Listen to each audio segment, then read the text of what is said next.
All right. I think we're live. Should be.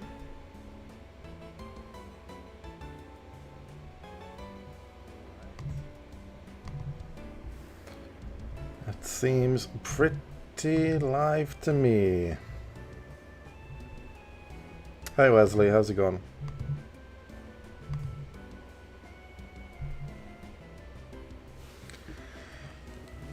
Hey Green. All right. We're good to go then. We're just continuing on straight from yesterday. So if you were in the stream yesterday, you know what happened, which was nothing. uh, we didn't find anything yesterday, so we finished off at 3,150, and I haven't hunted today so far. My daughter fell asleep 30 minutes ago, so I'm good to go. I'm good to start. So yeah, we're just gonna carry on. You can feel it today? I hope so. I mean, I've started on time today. Yesterday I started half an hour late because I had issues setting up the stream.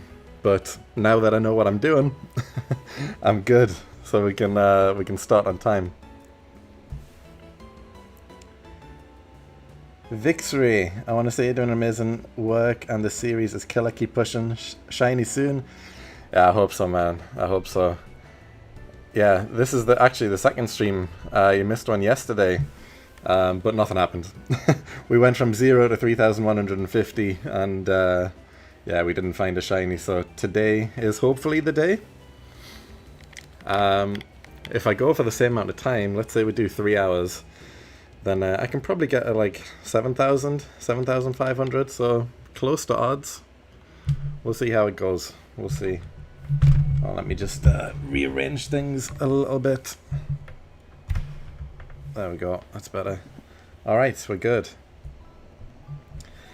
So predictions again, guys. What shiny is going to pop up first? We want the Pachirisu, but there's 4 things available. I'm just hoping something pops up today. It would be good to find a shiny on screen. On stream. But we'll see.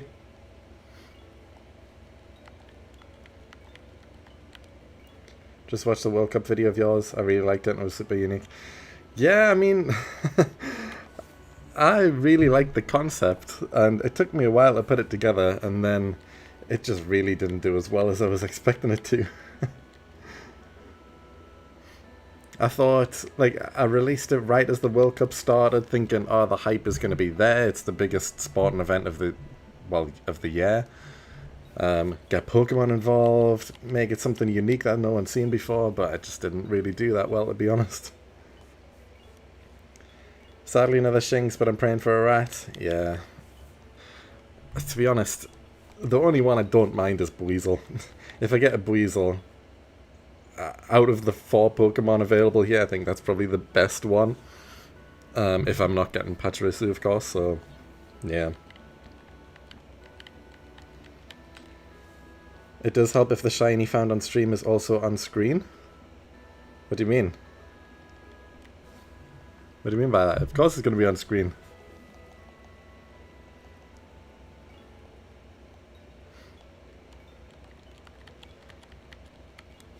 But yeah, if you didn't join yesterday, this is basically it. We're going to go back and forward in this little patch of grass until something happens, or potentially nothing happens, so we'll see. But you know, we're here for a good time, we're here to chat, chill out. If you're doing your own thing, you know, you can just sit with this on in the background, chill for a while. You know, it's just a relaxed stream, that's what this is all about. Until we find a shiny, of course, and then it's going to go off. Hopefully. Well, it definitely will if we find Pachirisu. If I find like a Shellos, I'm not going to be too happy, I'll be honest.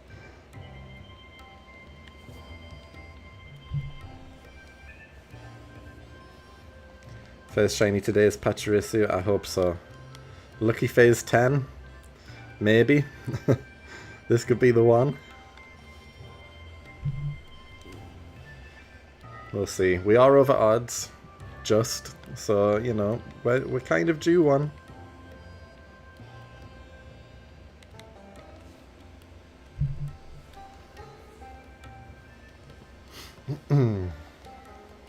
How's everyone's days been anyway? Anyone do anything interesting today? I have had a pretty busy day of work, and then picked up my daughter from nursery, had some food, relaxed for like an hour, gave her a shower, put her to bed, and now we're here. So I haven't really done too much.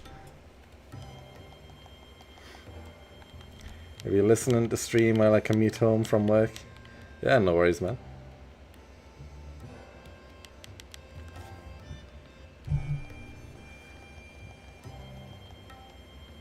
What time is it over there? If you're just finishing work, I'm assuming like 6? I'm sure we went through this yesterday. All the time zone stuff, but I can't remember where everyone was.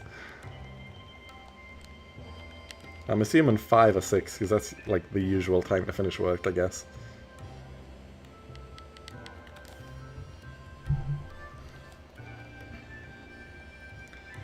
I've been playing Rust all day. I can't get rid of it. I've never actually played Rust. I've seen a few videos on it, but it's never been something that's interested me too much. 4:30? Ah, okay, that makes sense, yeah.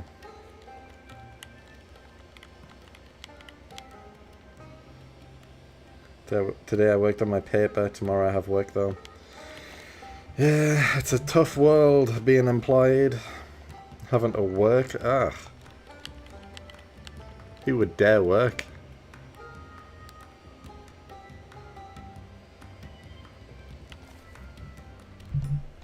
You know, it must be so easy being one of those millionaires who just does whatever all day. Oh man, that's the life. That is the life.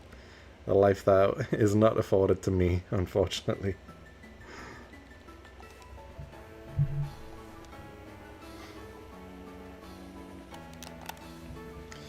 Alright, first reset with the matchup going down. Ugh. I managed like 130-ish encounters before it happened though. We're getting through it quick. This is what happens. We've been live for what, like just over 5 minutes, done 130-ish encounters. We get through them quickly, but unfortunately that doesn't guarantee a shiny showing up. This phase alone could be like 20,000, 30,000, 40,000, who knows. Good luck.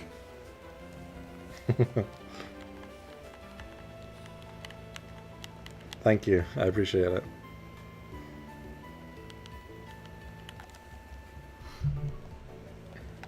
I would love a early hunt though. The last phase was 25,000. Let's get one in under 4. Imagine if this next one comes under 4,000, that would be pretty good. Before halfway to odds, wouldn't mind it.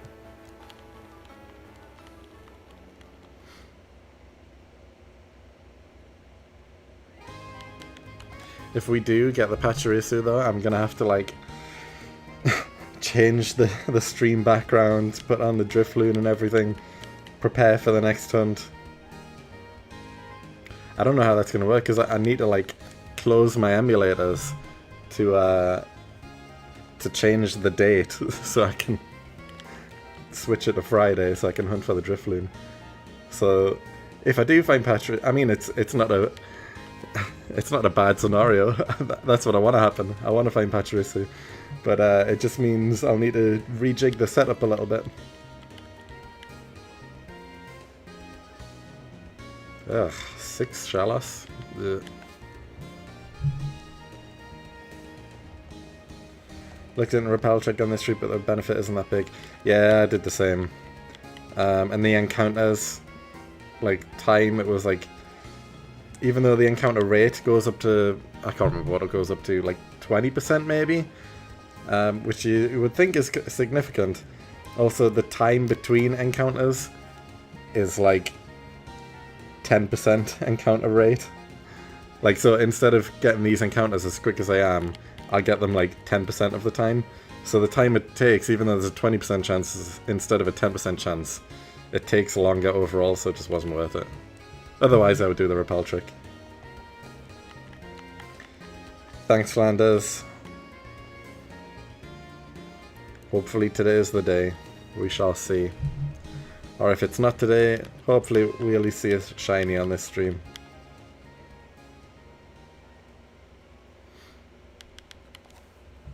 Could be the one, the first stream and shiny. Wouldn't mind it.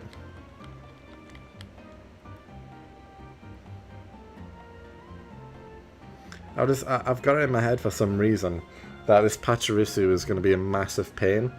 Like, I've had relatively decent luck so far in the series. Like, yeah, I've had some long hunts.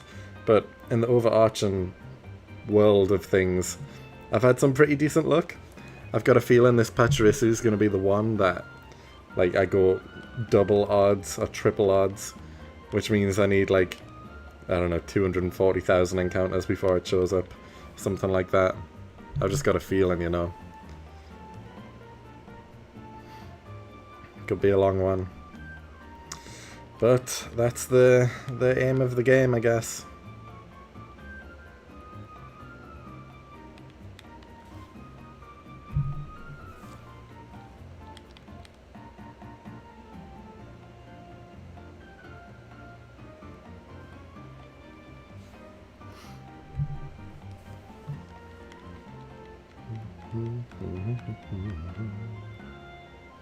But because I've been in Valley Windworks now for like over 2 months, actually 2 months today. Hooray, congratulations to me, 2-month anniversary of Valley Windworks. I'm just so sick of this area now. I really want to move on. It's also because I know that the next hunt is in Eterna Forest and that's going to be a fun one. So I really just want to get this over with now. Let's get the Pachirisu. Drifloon shouldn't be so bad. Because it's just a one-phase hunt. And then we move on to Eterna Forest. That's what I want to do.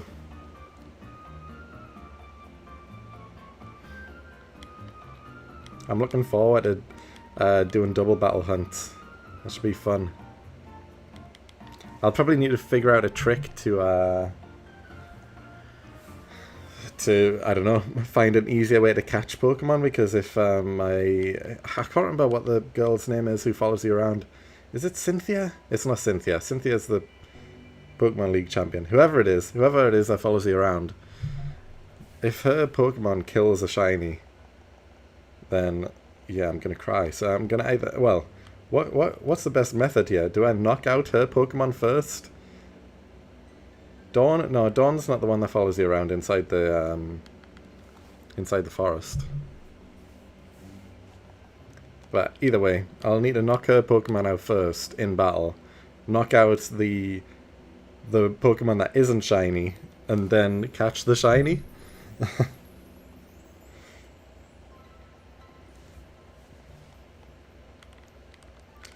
Thanks, Shiny Pokemon Hunts. It is the Ripmaster. We're doing it live. You see all of the behind the scenes of how slow and boring some hunts can be. This is the bit that people don't see. People see one video after a month of hunting and think, oh, there's a nice video of a few shinies, and they don't see the 200 hours I've put in hunting these Pokemon.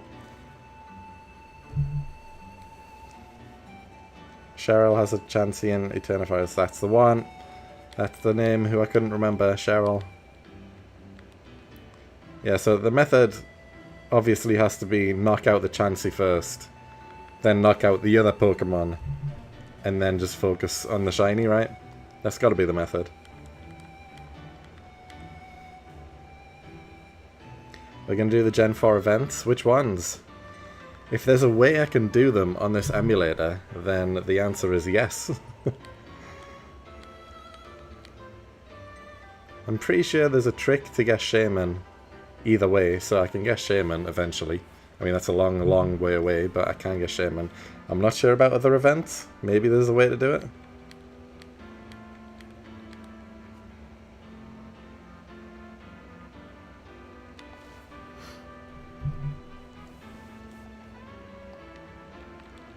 I actually don't even know what other events are in Platinum.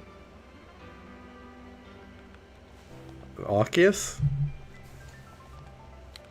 Must be, I guess. I'm not sure how you get Arceus. Is it just when you complete the Pokédex, then Arceus appears at the top of Sky Pillar? Or do you need a special item from an event? I know in Shining Pearl and Brilliant Diamond you need, well, you need to beat Legends Arceus, and then you go back to your home in Brilliant Diamond and Shining Pearl with a save file on your Switch, and then you get the item, and then you go to Sky Pillar and you unlock Arceus that way. I don't know how you get it in Original Platinum. You can do Surf Glitch to get Darkrai and Shaman. Okay, well, yeah. If it's possible, then I'll do it. Does anyone know how you get Arceus on Platinum? Is it just complete the Pokédex and then it appears? I'm not actually sure. Arceus was never released? Ah, okay. Fair enough.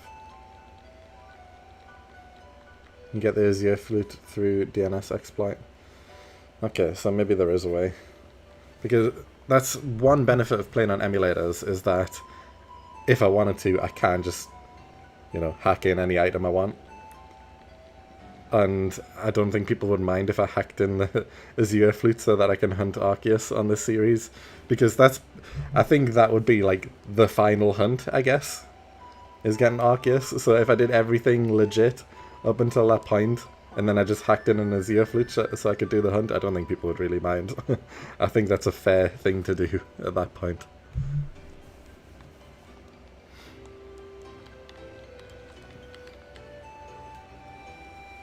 But for the most, well, I will be doing as much as I can legit. Like, I'm not going to hack in an item or do something else for no reason.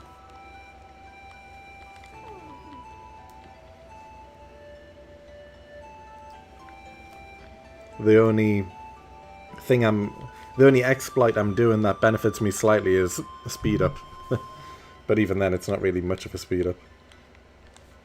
That's the only thing I plan on doing throughout the entire series, really.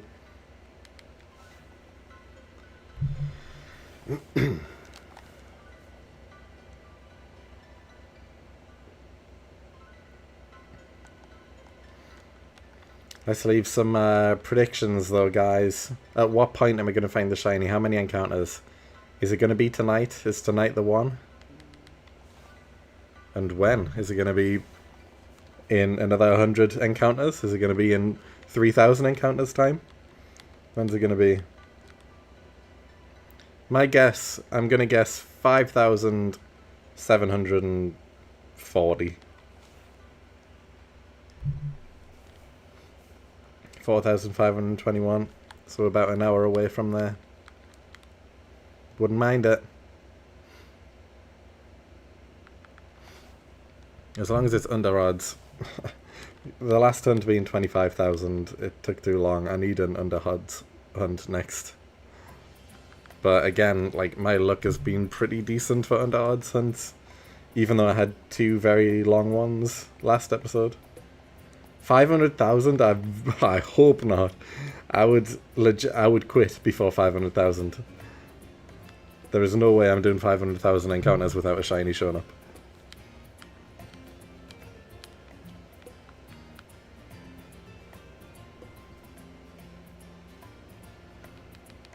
He's Pokemon Classic.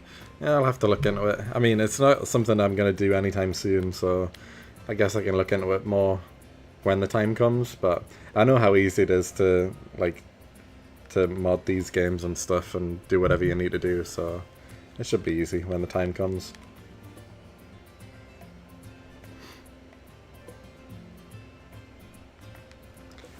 Although, will it be an issue because I'm playing a Korean emulator? Maybe, I don't know. Didn't think about that. Probably not, I assume. I don't know.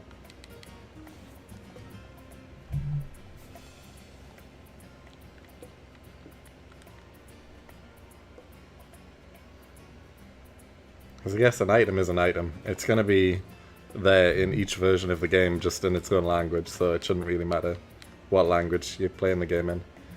But you never know. I mean, this is technically a different version of the game. The game corner doesn't work in the Korean version of Platinum. The game corner doesn't exist because of gambling laws in Korea, so the building is there, but you can't do any gambling in the game corner.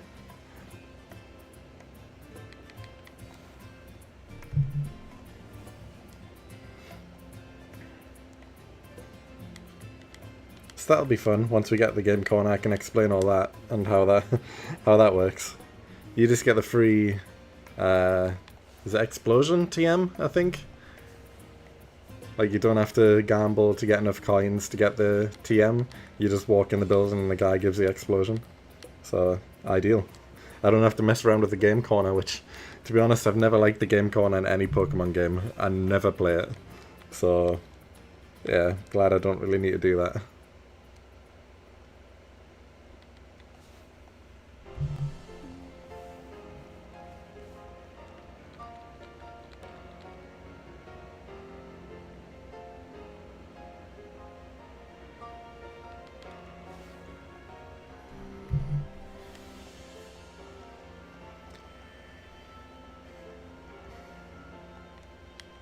Onwards we go, though. Come on, I'm just waiting for a shiny. I mean, we're not halfway to Oz yet, so I'm not expecting it anytime soon, but, you know, it's happened quite often. I still think over the course of the series, my average encounters for a shiny is, like, close to 10,000, even though the actual odds are 8,192. Which obviously over the course of the entire series that will go down and it will get close at 8,192. But right now, my average at least is over that by quite a bit. The two 40,000 hunts really skewed it a lot. It's kind of crazy. My third biggest hunt is 25,000, and then I skipped the 30,000s altogether, and then I've had two hunts in the 40,000 range. Weird. I would not like to do that again, though, anytime soon. You book a radar hunting this pink squirrel as well. Yeah, good luck. Good luck. Hopefully it's one with pickup ability. That's what I'm aiming for. I mean, at this stage, I really don't care. I just want it. I just want it done. But if I got one with pickup, that would be even better, because I would just keep it in the party and get a bunch of items all the time. You want to use it as a starter for a diamond playthrough? Oh, that's pretty cool. I mean, I like Pachirisu, it's fine, I guess, but it's never been, like, too high on my ratings list, I guess. Like, it's never something I would use, really, apart from for the pickup ability. But it's pretty cool.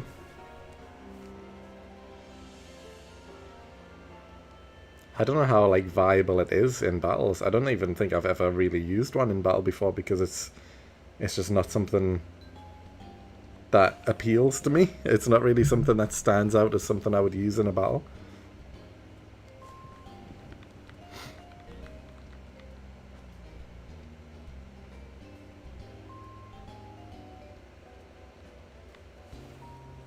Do you like horror movies? I do. We were actually talking about this on stream yesterday. I really do like horror movies. I was saying that I'm new to the horror genre. Like, as a teenager, wasn't interested in horror at all. And then during my, like, mid-20s, I started to get more invested. And now, being 31, love horror films. My longest GBA hunt was 43,000 for Torchic. And a 40k switched out the batteries. Oof. That's a long hunt. I like how it encourages you to use niche moves, Super Fang, Encore Shot, Charm, Act. Yeah, Act. Yeah. It's true. I do like... I think that's a benefit of this series, I guess. Is that since I'm catching everything as we go, I can mix up the team a lot and use a lot of Pokemon I wouldn't really use too often. Which is good.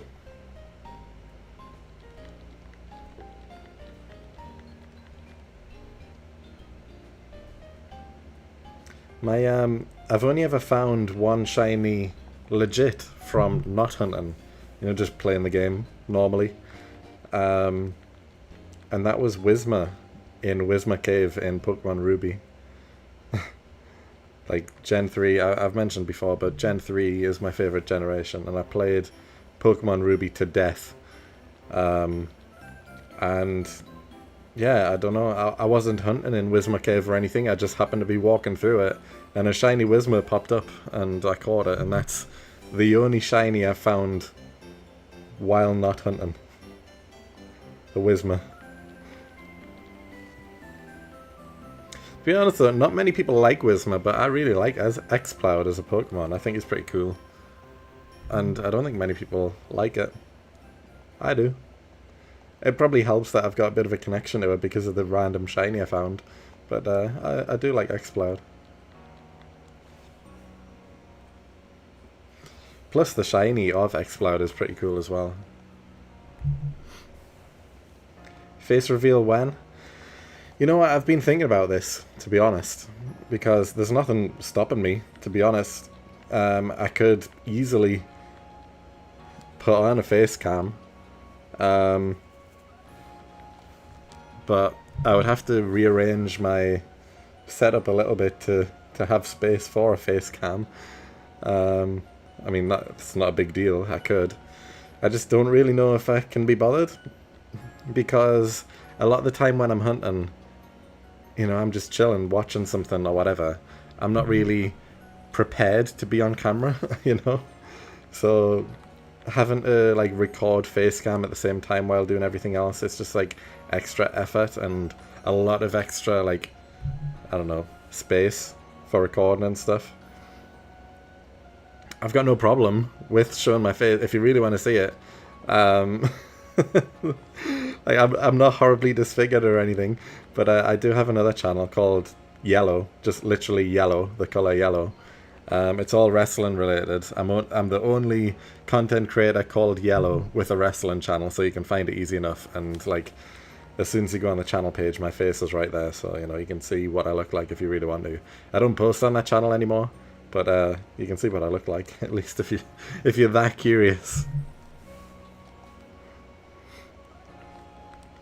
My first shiny was a Ponyta, but I didn't catch it because I didn't know at the time what shinies were. Oof. Oh, Ponyta's a really good one as well. The blue horse.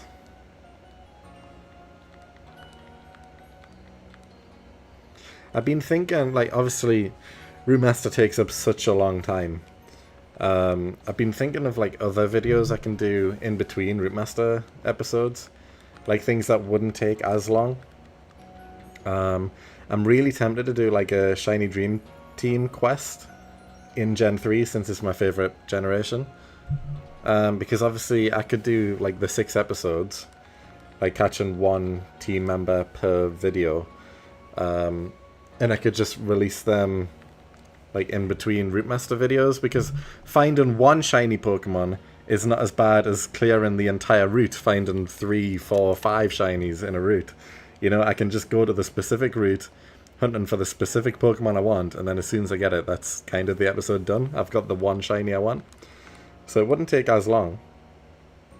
So I'm tempted to do a Dream Team quest on Pokemon Ruby, since that is my all-time favorite Pokemon game. Tempting. I also feel though, like, everyone's done a Dream Team quest at this stage, so will people really be that interested? I don't know. Like, Route Master is unique. There's still only a handful of people who actually do Route Master. It's fresh. But it seems like every time I try and do any other type of video, people don't care as much. The views aren't there. It's a bit of a wasted effort and time, so I'm trying to think of like something unique that I can do that won't take up a massive amount of time, that I can release in between Route Master videos. Because I've seen a guy as well who's only just started uploading in the past like 2 or 3 months. His name escapes me right now, but he's only released 3 videos, and each video that he's released has like 200,000, 500,000 views, and I'm like, this is a brand new channel. The guy's only uploaded 3 videos, and he's getting like 500,000 views on a video for Pokemon videos. Like, what's going on? It's I mean, you could find it on YouTube easy enough if you just search like Pokemon locked to Iron Island. I think that's his biggest video. But the concept is so simple and wouldn't take long to do at all. Basically, he just starts in an area. He completes the area he's in. So for this video idea, he was on Iron Island. So he completes Iron Island. He does everything he can on there. The only team members in his party can be Pokemon he finds on Iron Island. And then once he's caught everything and he levels them up to the level of the champion in whichever generation game he's playing, he just battles the champion with that party to see if he can beat the champion with just Pokemon from Iron Island, for example. He's not a shiny hunter. It's not a shiny channel. It's just normal Pokemon. So if I just locked myself to an area, caught 3 or 4 Pokemon, that would take like 15 minutes. And then, you know, just train them up and then battle the champion. It's such an easy idea that no one else has tried before, and he's raking in the views because of it. And I'm like, I could do that. That's a really good idea, and it's pretty easy, and you could do the entire thing in like 1 or 2 days of recording. I could definitely try that. So I'm tempted. I'm doing a shiny Professor Oak challenge. Yeah, that's also pretty crazy as well in itself. Dream Teams are fun because it shows a snippet of people's favourites, which makes them unique. It's true. Like, I already know what my team is, so I don't want to spoil what the 6 would be, because in case I do go ahead with the idea. But, like, a lot of the team isn't ones that I usually see on, like, Dream Team quests, so it would be unique in that sense. I mean, at this stage, though, there's someone who's uploaded a shiny for, like, every single shiny ever created. So, you know, everyone's seen a shiny of everything at this stage. But Dream Team quests, yeah, I mean, it's unique to every person. I do find, like, Gen 1 Dream Team quests overdone, especially because everyone knows the Gen 1 Pokemon. And I feel like I've seen every incarnation of every team possible in Gen 1, so I'm kind of staying away from Fire Red and Leaf Green, because no one really records the original, like, Yellow, Blue, Red, because the graphics are a lot lower. But yeah, I'm kind of done with Gen 1. But, you know, Gen 3, that's my favourite. I like obviously I'm doing Gen 4 now for the Route Master. I like Gen 5 as well. I kind of like Gen 6, and then anything past Gen 6 I just don't care for at all. I don't like the Switch games at all. Any of them. Apart from Shine and Pearl and Brilliant Diamond, because they're remakes of Gen 4. But, yeah. Not a fan of any of the Switch games. Don't like Scarlet and Violet, don't like Sword and Shield, don't like Arceus. Don't like Z to A. So, yeah. You won't catch me playing one of the Switch games anytime soon. Unless it's a remake of one of the older generations. Or if they go back to the formula of the older generations, having a set map, no open world. And then yeah, I wouldn't mind. I probably would like it. J-Rose is doing solo runs with every Gen 1 Mon. Absolutely insane. Yeah, to be fair, I have seen some of his videos. Yeah, you're right. But apart from him, though, I don't really know many others who really stick to the older, like, the original yellow, blue, green, blue, red, whatever. Green's technically there, I guess.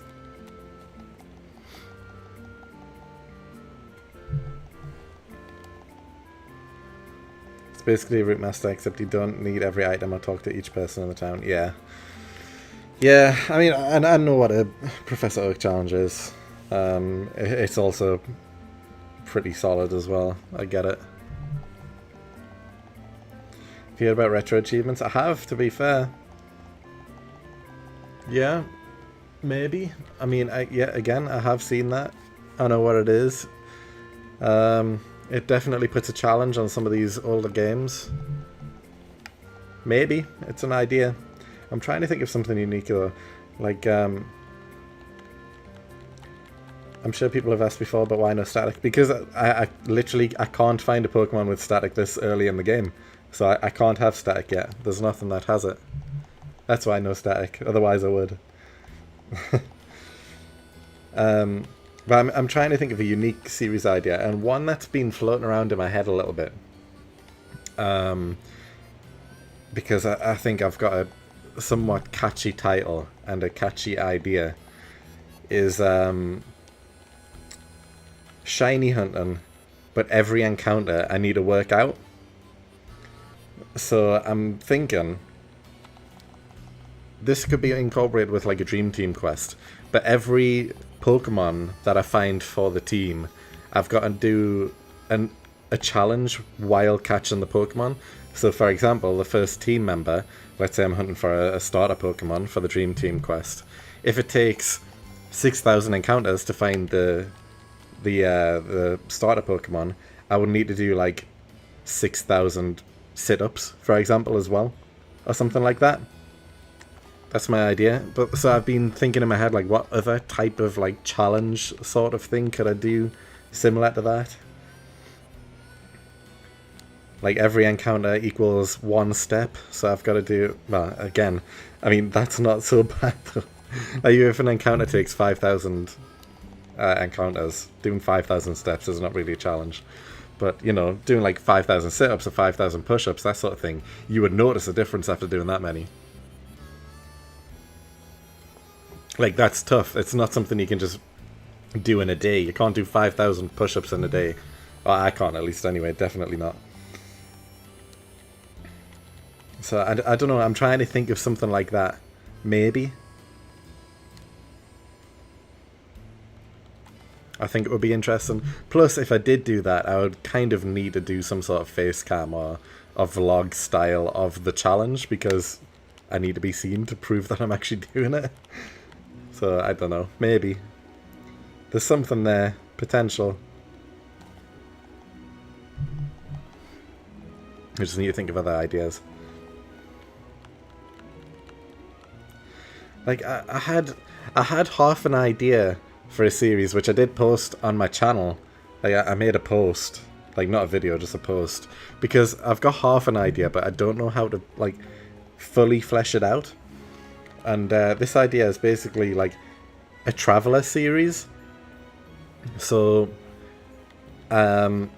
instead of the goal being to be the best trainer and defeat the Elite Four, my aim is to be like a traveler of the region, basically visiting the region.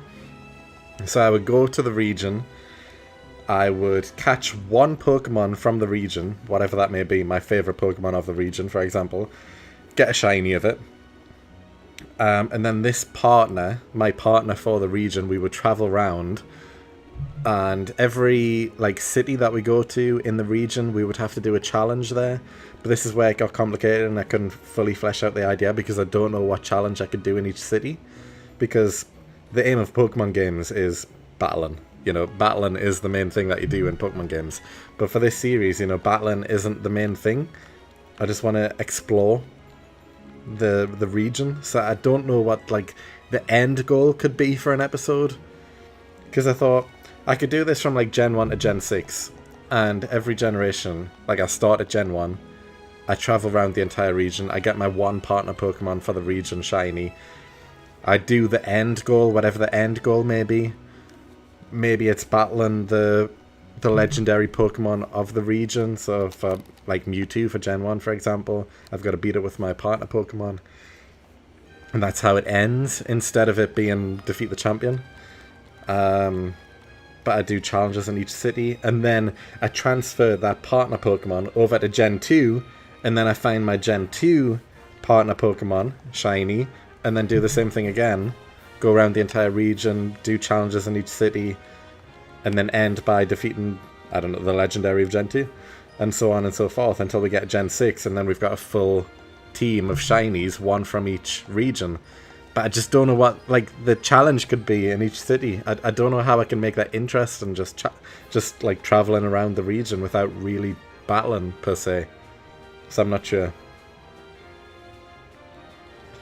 But it's like, it's half an idea. I've got something there. I just don't really know how to flesh it out further than that. What about contests, Safari Zone, Honey Trees as additional challenges? Yeah, exactly, like that sort of thing. Like contests especially, like I will be doing contests in Route Master, so they're coming somewhat soonish, to be honest. I'm not really looking forward to them, but yeah, I will be doing contests. But things like Safari Zone, yeah, that could be fun.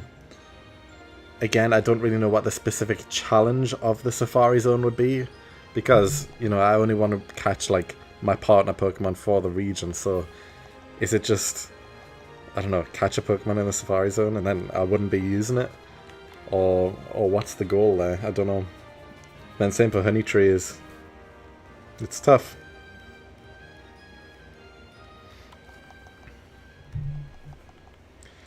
There's one person who says how big your Magikarp is. Maybe you could set a goal that you have to beat a record, for example. Yeah, I mean, I know that that's a thing in Arceus, isn't it? I don't know who says that in any older generation games about Magikarp. I'm not sure. But yeah, I mean, that type of thing, that could be a challenge. That series idea resonates with me because I loved exploring in the Poké World. They felt so much bigger when I was small. Yeah, exactly. Me too, which is why I have this idea of being a traveller, having a partner Pokemon for the region, and then transferring it up the 6 generations. I think that's a really cool, unique idea that I haven't seen before. I can't figure out like the challenges per episode. That's the tough bit.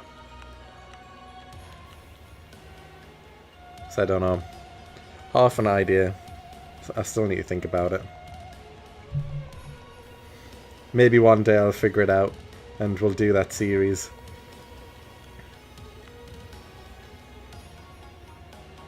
Because I've got like so many half ideas like that. Because like for this Traveller series, I imagine like at the end of the video I've got basically like a Pokemon passport, and I can like stamp the passport to say that I've completed like Johto and so on at the end of each episode. That would be cool, I think. And then seeing the team at the end in Gen 6, the full team of 6 with one shiny from each region, I think that would be really cool. I just don't know how to get there. Yeah, exactly. I think each region would need its own stuff. Yeah, exactly.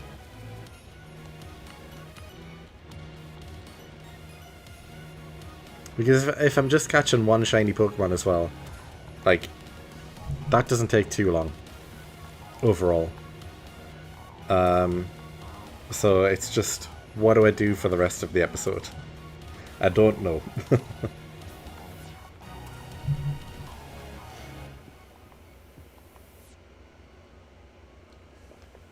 Because every Pokemon game has so many cool and unique areas. Like the Unknown Ruins and that sort of thing. Sky Pillar. All of the forests and all the different regions. All of the different towers, that sort of thing. The ships. It's all cool. All cool stuff to explore. It's just, what do I do when I'm there though? I don't know. Do I do in real life challenges? Is that something I could do instead of it all being focused within the Pokemon game? So for example, I mean, I'm thinking of this as we go here. I don't have anything prepared. But for example, if I go to like, I don't know, Pallet Town in Gen 1, then I need to, in real life, go to my home city and kind of do a mini vlog showing you around my home city. That could be the challenge. I don't know. I don't know.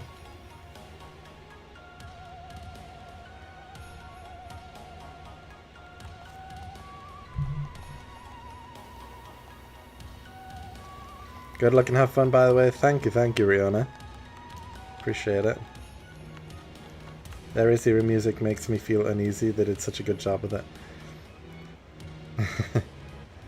I do like it. I do like it. To be honest, the music I'm playing right now is just a 3-hour long YouTube video of random Pokemon music.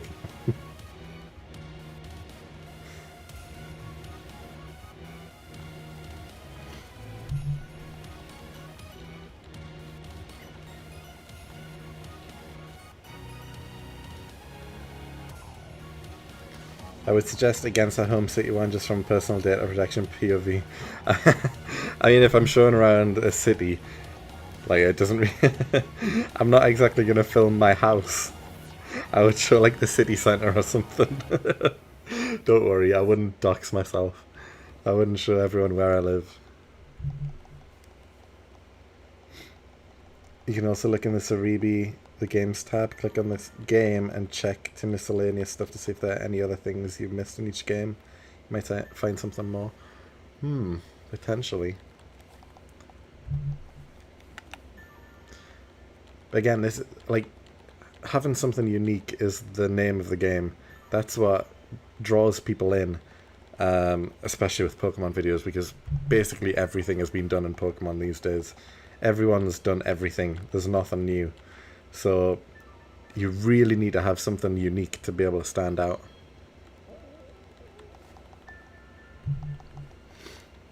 Because, like, obviously, for example, one of the challenges could be go to the game corner and get max coins, you know? That could be a challenge in itself. But, you know, I need, like, multiple challenges to say that I've, like, explored the full region.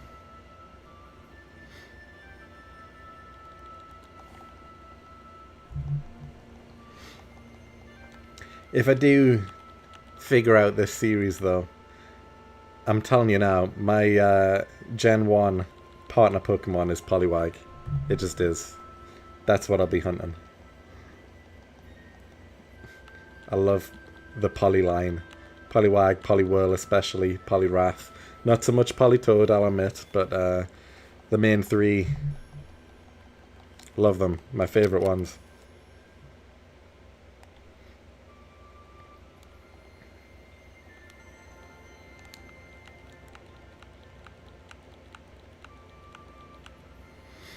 Because like everyone has that conversation with a friend of like, if you're a Pokemon trainer and you could have any starter, but it can't be an actual starter Pokemon, what would you choose?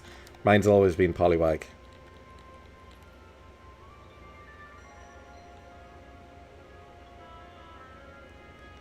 In Fire Red Leaf Green, there is a special Starfleet trainer card you can earn on Sevi Island too. Get a high enough score in the minigame. You know what? I forgot about those minigames. I don't even think I've played them properly. I might have done them like once or twice as a kid, but I've never like I can't even remember what you do right now. I don't know. I just haven't really done them much.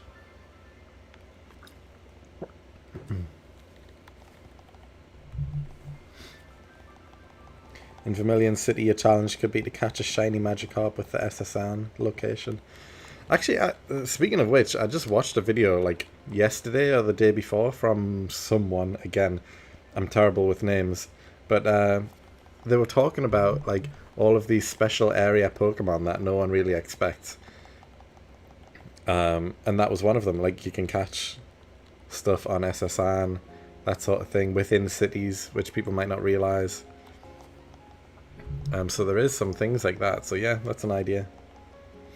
Maybe get all of the stars for trainer IDs. Yeah, I mean, that's a tough challenge, you know? That's a tough one. I don't think I've ever had all trainer stars on any game before. There's just so much you need to do. Like, beating the Pokemon League, that's easy enough. But then it's like, get the floor 100 of the Battle Tower, finish the Pokedex. What else is there? Things like that. It's tough. Ask the Discord for suggestions and roll a wheel every city. Yeah. I could do. Again, actually, I have a video half recorded, which I gave up on the idea of. But it was AI plays Pokemon Fire Red. And this was before I even started the Route Master. This was gonna be my second video on this channel, actually. I recorded it like a year ago. And what I did was, literally every single decision I gave to ChatGPT and just said, you choose. So every single move in battle, every single encounter, I asked if they want to catch it, or if they want to run, or if they want to battle, and so on and so forth.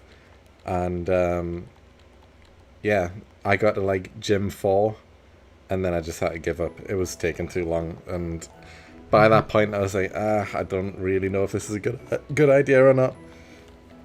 But I recorded a lot of it. I don't have the footage anymore, so I couldn't even like continue it. I would need to start again. But I got like halfway through it.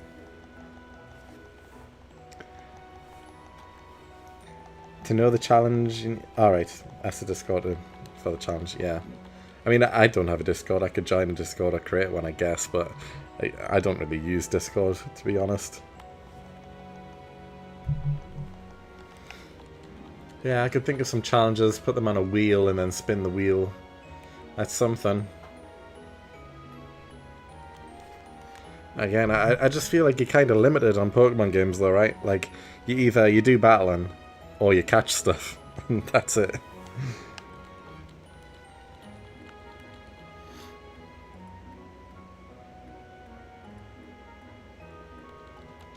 Like, if I was doing, like, a Nuzlocke, for example, I could spin a wheel after every gym and say, like, oh, until the next gym, I can't use any items, or I can't use a Pokemon Center, or I need to release 2 members of my party, or something like that. But it's not really something I can do for, like, this travel idea I've got. It just wouldn't work. So, I need, like, specific challenges I can actually do.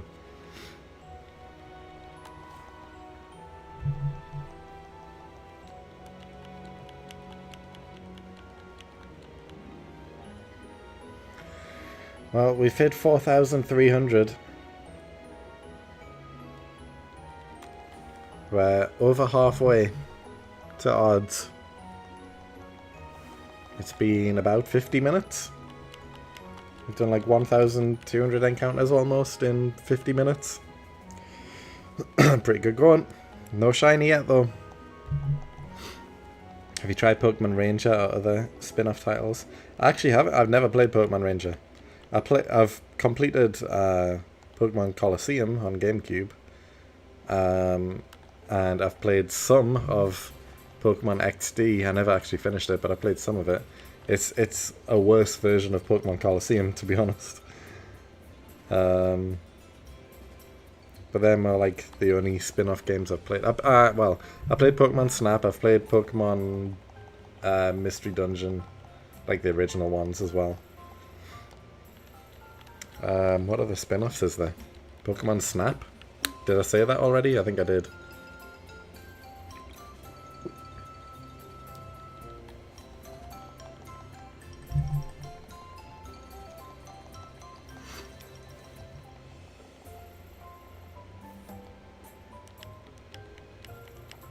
I played that, I can't remember what it's called. The one that's basically like Candy Crush, but Pokemon, that was released for the DS. Where you've got to match Pokemon together. I can't even remember what that game's called. Hey King, love your content. Thank you. I appreciate it, Ed.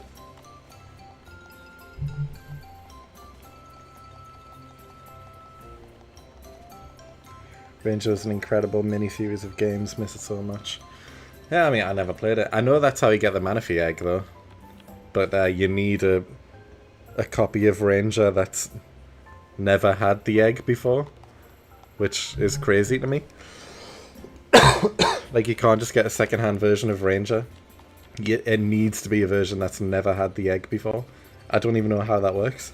How can they save that data within the disc? I don't know.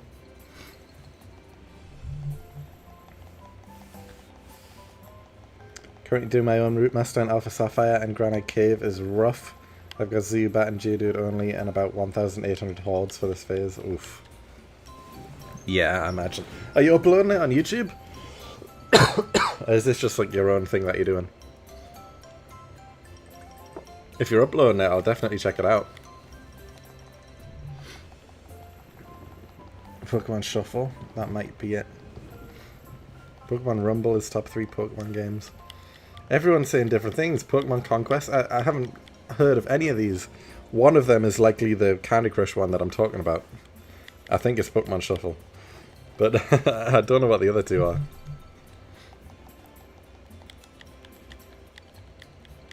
I've never actually heard of Pokemon Conquest. I feel Pokemon Rumble is ringing a bell. I just can't picture what it is right now.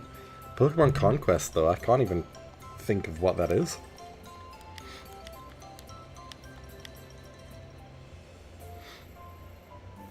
Oh, there was Pokemon Pinball as well.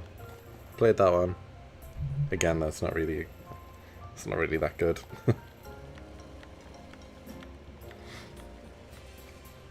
You know what I'm really surprised they haven't done, because every game series does this eventually. They haven't done a Pokemon Kart Racer game. Imagine a Mario Kart style Pokemon game. Everyone does it eventually. Sonic did it, Mario did it, of course, Crash Bandicoot did it, Spyro did it, SpongeBob did it. Not Pokemon though.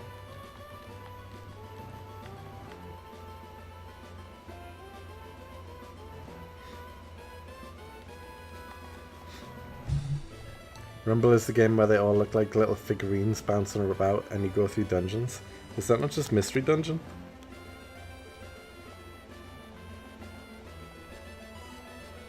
Oh wait, I do know what it is. Yes. I do know what it is, yes. Because I watched one of Brosidon's videos, I think, where he played it. But no, I've never played that one before. My own thing, I don't have capabilities to record. Saw your series and thought it could be fun. Nearing 200 hours on the save file on each 3DS. Oof, rough. But yeah, as long as you're having fun, man. Gen 3, the best gen. I want to do a Pokemon Fire Red remaster, but only on a Switch. Just get an emulator. It's so much easier. Anyone can use an emulator to play the games on. Garfield did it too, the kart racer, yeah, exactly. So the fact that Pokemon hasn't got one is quite wild to me. It would be so easy for them to do. Oh, they've even got Pokken Tournament as well. Like, that's another spin-off. They've got a fighting game, but they don't have a kart racer? Come on, Pokemon, I'm giving you a $1 billion idea here. Do a kart race and Pokemon game. It'd be so easy to do. Don't focus it on the Pokemon themselves, because, you know, you can't really do a kart racer with Pokemon. Or maybe you can. But I was thinking, do, like, the most well-known trainers. Have Ash in there. Have Gary. Have all of the Pokemon professors. Have Red. And everyone else.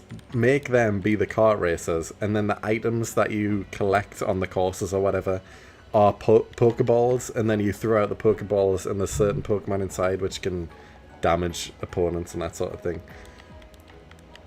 Like trip you up while you're racing. There you go, that's the idea, Pokemon. Get on it. Make the game.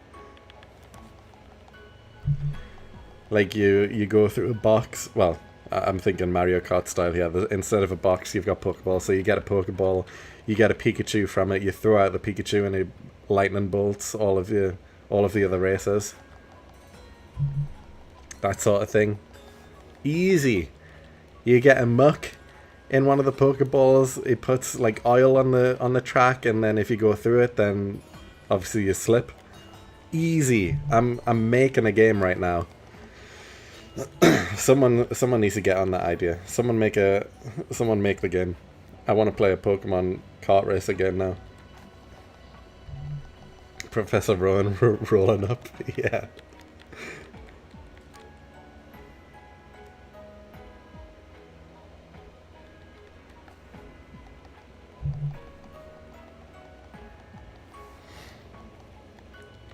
This is the game I want to play. I feel like they might worry about taking away from Mario Kart's market share. This is what I've just been saying though, like every single game does a kart racer spin-off. Spyro, Crash Bandicoot, SpongeBob, Garfield, Sonic, everyone, but not Pokemon.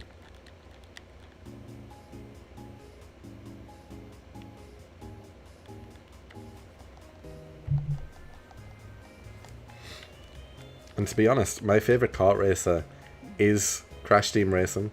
Like, Mario Kart is obviously the most well-known, most popular one, but Crash Team Racing I think is the better kart racer. It's just such a good game. The original on PS1 and the remake. Like, I think the remake's great as well. That they released, like, however long ago it was now. 3 years ago? 4 years ago? Still a great game though. Better than Mario Kart in my opinion.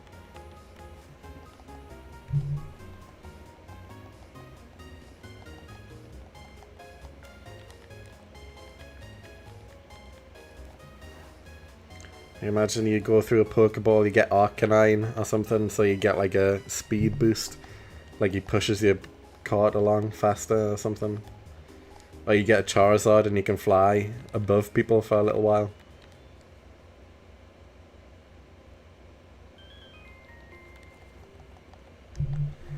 There is a mod in Mario Kart called Pokemon Kart 64 mod. I feel like I might have seen that, where they've just got the sprites in the carts. Yeah. But I'm thinking like a legit Pokemon kart racing game. I think that would be fun. Like imagine rolling around, like all the tracks are different parts of different regions. That would be cool.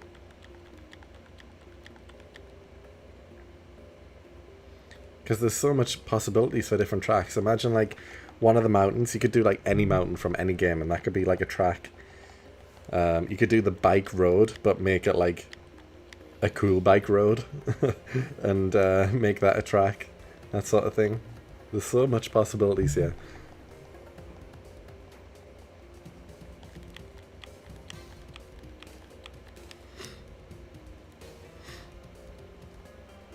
It'd be cool to see iconic Pokemon locations from a completely different perspective angle. Yeah, exactly. I imagine a Victory Road track. Like, you could have Victory Road from any generation, they're all different. But imagine like a kart racer track in a Victory Road. That'd be cool.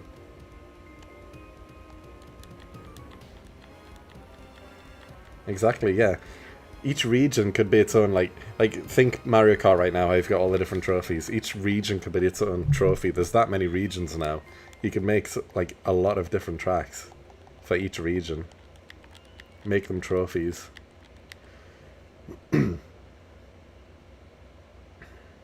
We're onto something here, guys. We're onto something. Someone needs to write all this down and send it to Pokemon. The Pokemon Company.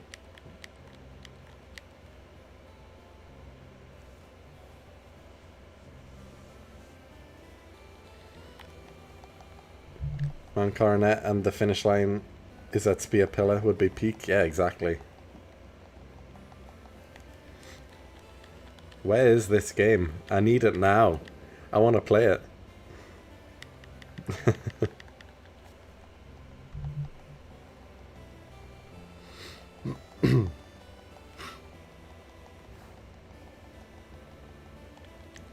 Why not just ride the Pokemon instead of carts? I mean, you could, but then what would like the items be? Like, what items could you use? I mean, there is obviously items in Pokemon, but like, what could you use as like the item boxes?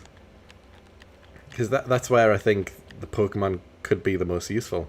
Have them as the items to make damage and stuff around the track and the other races.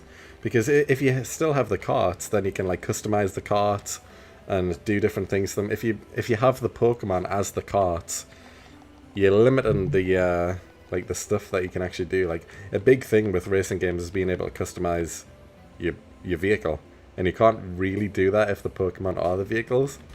Because what are you supposed to do? You can't exactly change the wheel on a Snorlax, for example.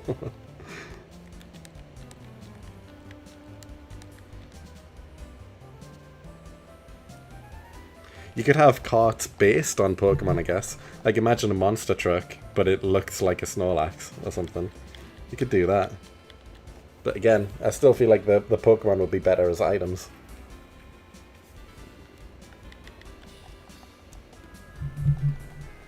In my hypothetical game that I'm creating here as we go.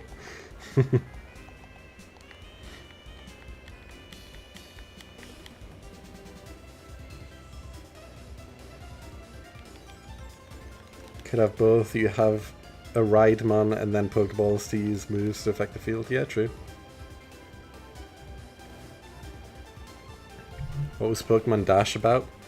I have no idea. I don't know. Changing Mon to be IV, EV stuff. That's true, that's true. You could do. Affect the speed or the weight. That sort of thing. But you're kind of limited to the amount you can change for a vehicle with Pokemon EVs though. Just to loop back to the Traveler idea, the Magikarp size guys in Gen 2 like a Rage. Ah, okay, okay. It's been a while since I played Gen 2, but yeah, nice. Gotta get you a job at Nintendo ASAP. I mean, I mentioned yesterday on stream, but I'm looking for a job right now, so if you know one going, I'll take it. If Nintendo are hiring, I'll take it.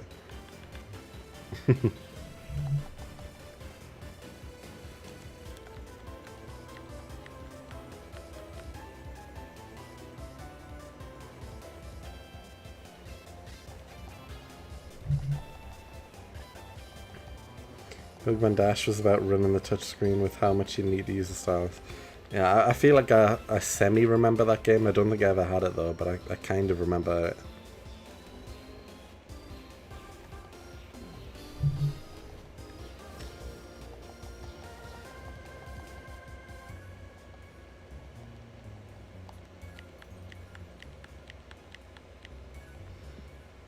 Oh, there we go, there we go. It happened. Oh, it's not the one we want though. It's not the one we want. It's a Buizel. It's a Buizel. Ah, man. Well, there we have it. How many encounters is that? 4,644 encounters. Alright. Alright. It's happened, guys. We found one on stream. This is all going to be in the commentary video. Hooray! Hooray! I mean, the video's not going to be able to show chat, so it is what it is. But yeah, we have Buizel on account 5 here, so let's go full screen on account 5. Now you guys get to see the behind the scenes because I need to close every account apart from account 5. And then switch to the full screen. There we go. Alright, Shiny Buizel on account 5. Female, this is Buizel number 4, phase 10. First one of the episode. What do we have on account 5? We've got Machop, Shinx, Bidoof, Machop, Starly, and Prinplup. We'll throw out... Well, we've got a really weak team with us, to be honest. We'll throw out the Bidoof to do a bit of damage.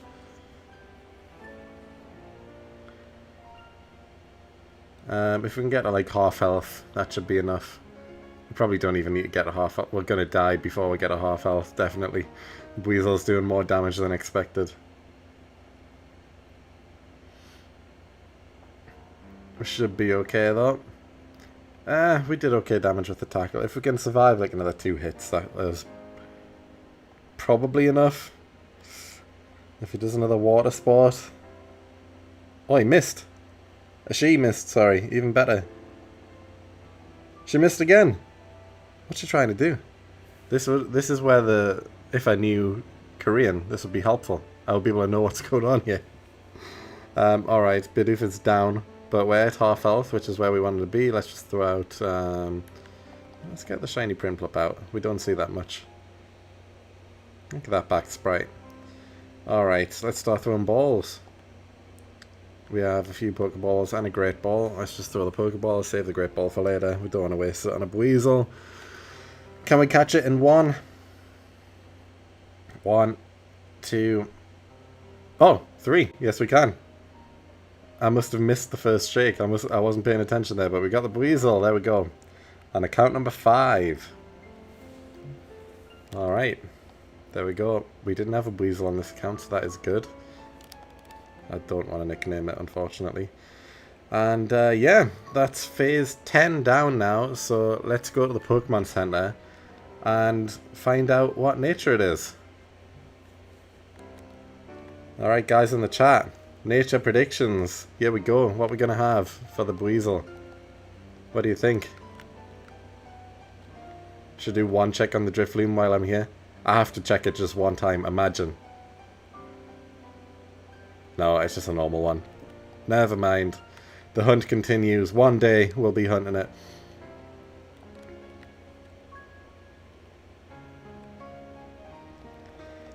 Thanks everyone.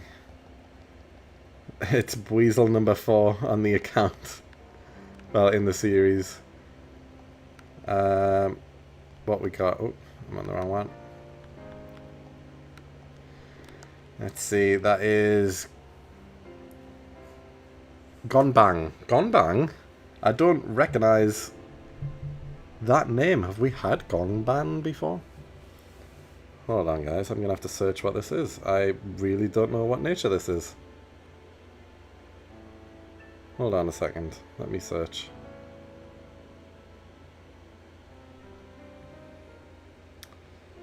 Oh, what am I doing? I've got like a tab on my phone of all the different natures in Korean, so I can just figure out which one it is. Let me see, where is it? Gonbang. Where is it on the list here? Sassy nature! Alright, where's all you sassy guys in the chat?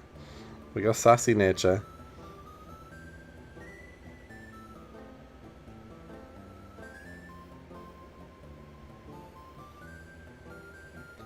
I just want to make sure I'm also pronouncing that right. It is Gonbang, I believe.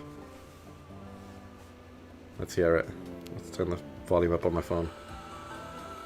Gonbang. Gonbang. Gonbang. I just want to make sure. Gonbang, yeah. Alright. Alright, so we have Gonbang nature, which is sassy nature, which is an increase to special defense by 10% and lowers speed by 10%. I'm pretty sure this is the first time we've had sassy, which is pretty cool. But yeah, probably not the best for Buizel because Buizel is known for its speed. And we've just lowered the speed 10% and got an increase on special defense, which is its worst stat. But yeah, it's another Buizel to the collection. It's a win, I guess. Of all of the shinies available on this route, I'm sick of Shellos, I'm sick of Shinx. Buizel I don't mind so much, but we just want the Pachirisu. But yes, that is phase 10 done. So now, let's move on to phase 11. Alright guys, you've seen the behind the scenes of the episode recording live there. GG shiny Pokemon hunts on predicting the nature, right? I'm pretty sure that's the first sassy nature one though. I can't remember ever having sassy before. Because I don't remember ever hearing Gonbang. So, fair play. Do you have a water type on every file now? I'm not sure. To be honest, I'm not sure. Maybe. Alright, let's save the account. So we've got that Buizel saved. New shiny, yes it is, we just got it.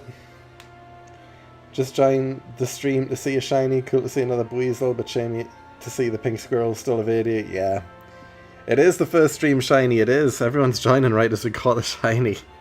Alright, well, we need to reset the games now, so there's going to be... Well, I'm still going to talk and you're still going to see everything, but I need to, like, reset up the stream counter and everything, so this will take a minute. I'm still here though. So the screen will go, well, you'll see the background, but I need to reopen all of the games again. So give me a second, guys, as I set everything up to go again.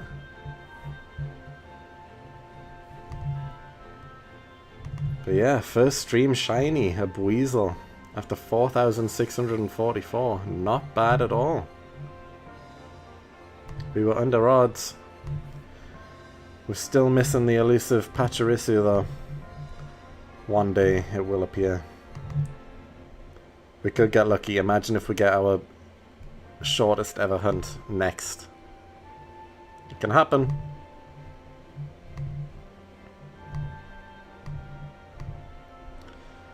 Alright, let's just open all these accounts again.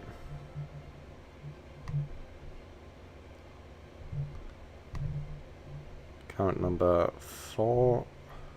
There we go. And then, so you can see how I've made a mistake twice while doing the shinies, where I've forgot to switch the screen to the right account that's open, because I need to open the game, go back to OBS, find the right panel, switch it to the right game, and then do that 6 times. And yeah, there's been twice, I believe, now in the series where I haven't had the right screen open by accident, and then I've found the shiny on that screen. Both times I've made a mistake, which hasn't been ideal. But yeah, there we go. All 6 are open now. We reset the count back to 0. And just like that, we're good to go, guys. We're good to start again. So with that, let's begin. We continue. The shiny has been found, and the hunt continues. Alright, back to it.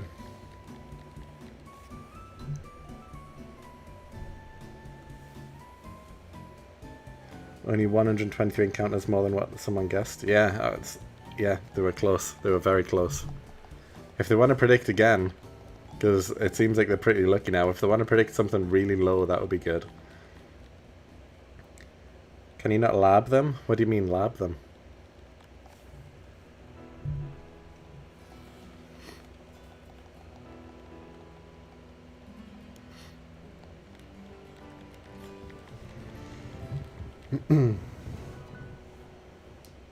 Is the reason that using a Pokemon as static as the lead?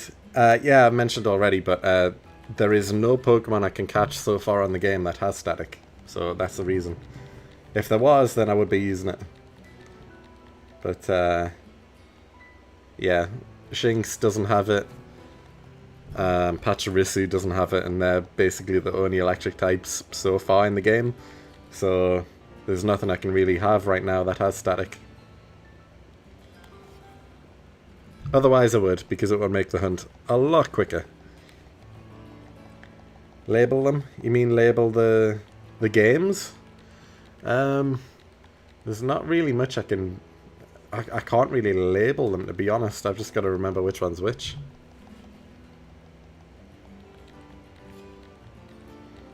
Fingers crossed you find Pachirisu soon. It could be this hunt. It could be next. We're 10 phases deep now. We're starting phase 11. This could be the phase. This could be the one.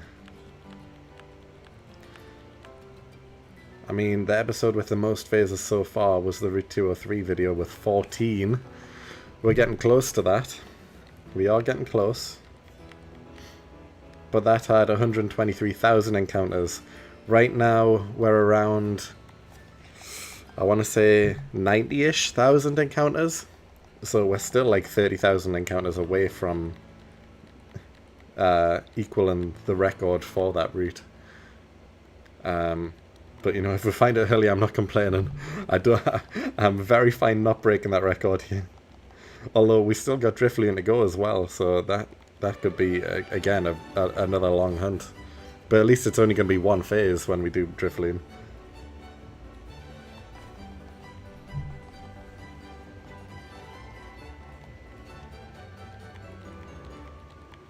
Did I start the recording there? Obviously I'm streaming, but yeah, I did. Okay. because I'm also recording as well as streaming. I did stop the recording and start again. Okay, just so I can track the time properly for the encounters.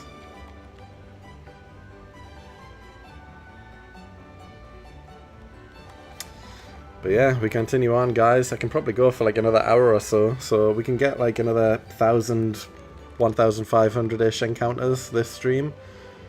So if we get another early encounter, it could happen. We might see 2 shinies in one stream. There's always a chance. We've had a few under 1,500. I'm happy we found a shiny on stream though. I wanted that to happen today, and it's happened.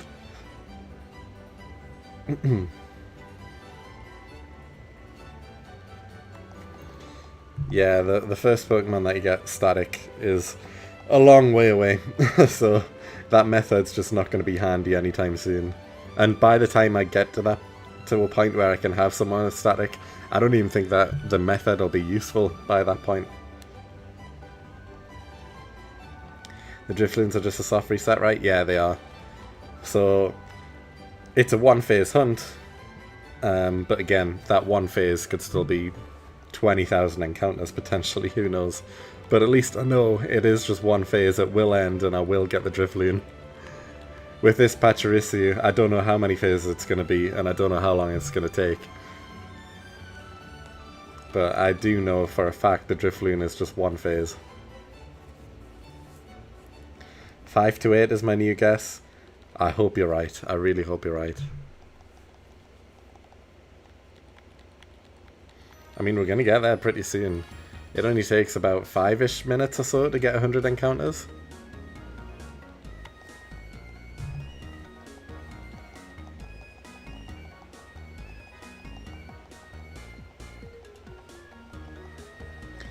Yeah, the Trophy Garden hunts will be fun. I am looking forward to that, because there's a lot of Pokemon you can do there. That'll be a good episode, but again, that's so far away. That's so far away. Plus, actually, you don't even unlock the Trophy Garden until after you beat the Elite Four. Like, you unlock the area, but you can't hunt in... Well, you can do some hunts in the area, I think, before the Elite Four, but all of the, like, special encounters and stuff are after you beat the Elite Four. So, it's like, do I do that area when I unlock it? Like when I get there, or do I wait until I beat the Elite Four and then do it all with the special encounters as well, when they're all available at once? I don't know.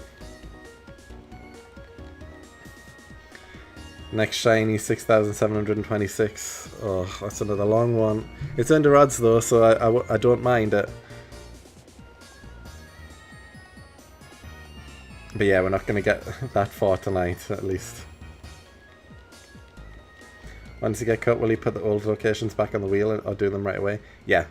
So as soon as I learn cut, as soon as I learn surf as well, because that's another big one, as soon as I get the bike, that unlocks a few different places in older areas, then I need to backtrack and do them straight away before advancing onwards.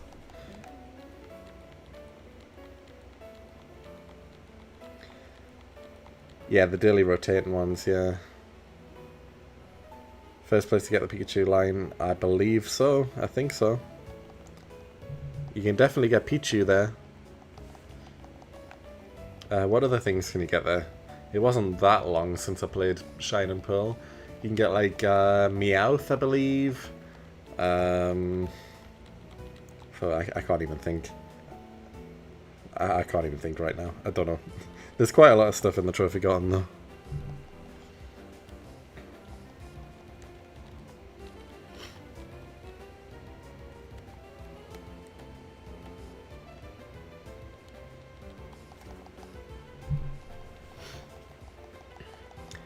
I'm not sold on doing the national decks either, to be honest. I think I just want to complete the Sinnoh decks, because that is the series. It's the Sinnoh Route Master. It's not the national Route Master. So, do I care about getting all of the Pokemon from the different regions, even if they are possible to get in this game? I'm not sure. I'm not sure. This series is already going to be long enough. It's going to take me years to do. So, you know, once I unlock the national decks, will I continue? I don't know. I don't know. That's a question for future me once I get there. Ask me again in like 4 years' time when I get there.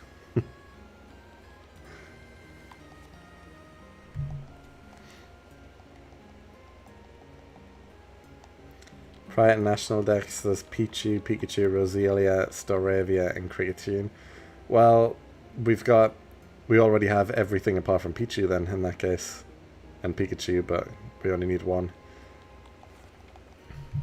Because we've got all of the earlier evolutions of everything else. I was wondering what happened once the Poké Radar was involved. Again, though, you don't get that until after you beat the Elite Four. So, yeah, I don't know. I don't know.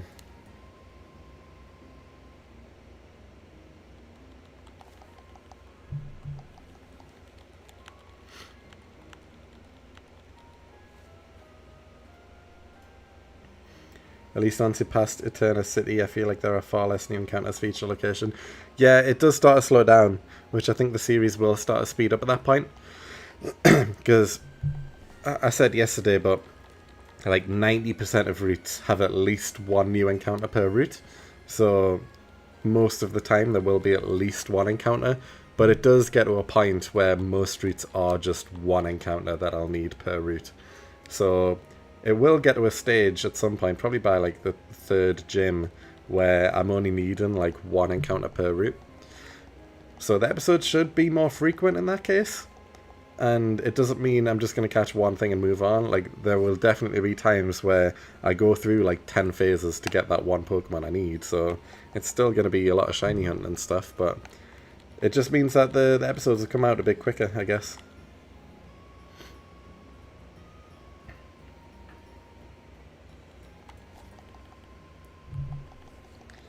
Good luck, thank you, thank you. Technically, there are routes after Elite Four. Yeah, there is. Like some of the legendaries, Heatran, for example, that sort of thing. Giratina. Actually, can you get Giratina before the Elite Four? You can, right? You definitely can. Heatran, I don't think you can, though.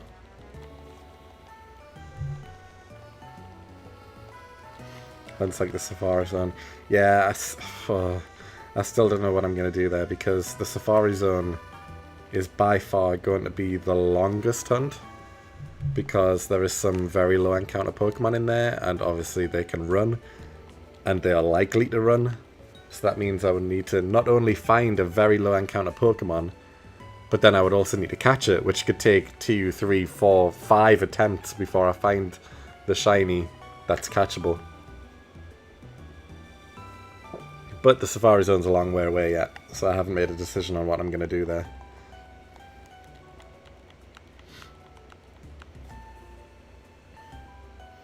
Because it could literally take me a full year to complete the Safari Zone shiny. It really could. I'm not over-exaggerating with that. It could take me a full year just for the Safari Zone shinies.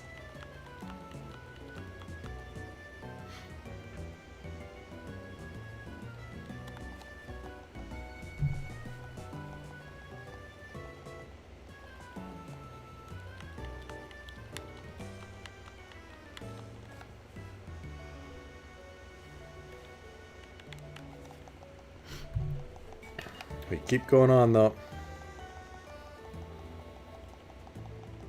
Hello, yes, Heatran is post-game, yeah. Maybe reach out to people who do Safari Week for help once you eventually get there. Yeah, to be honest, I didn't know Safari Week was happening. Otherwise, I probably would have got involved and I would have done a video on it in a different game. That's my bad. I just didn't... Like... Because I'm a relatively new YouTuber, I don't really speak to any other YouTubers, so I don't have any connections there. I don't know what's going on. I didn't realise it was going to be Safari Week, otherwise I would have got involved. But obviously I know the concept. It's like catching shinies there is all just the same. You know, you just run in a patch of grass until a shiny pops up, or use Sweet Scent or whatever else. But obviously Pokemon can run. That's the whole thing with Safari Week. but I don't think, well, I don't believe, maybe I'm wrong, I don't believe anyone's ever caught every single Pokemon available in a Safari Zone in 1 week. Definitely not. No chance, no chance.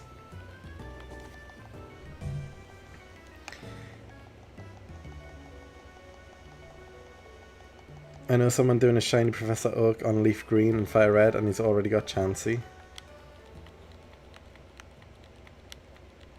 Chansey's like a 1% chance, right?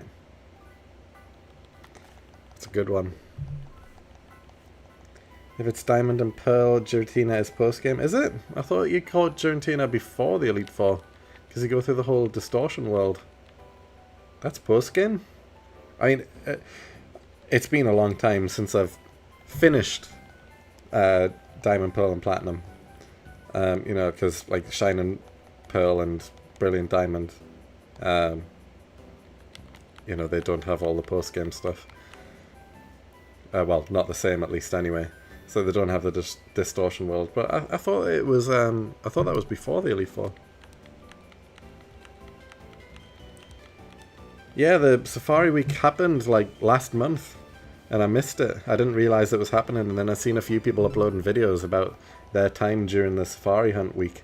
And I was like, oh, I could have done it if I knew it was happening. I didn't realise it was happening, otherwise I would have got involved. I don't actually know what game I would have picked. Maybe Gen 2? Something a bit different.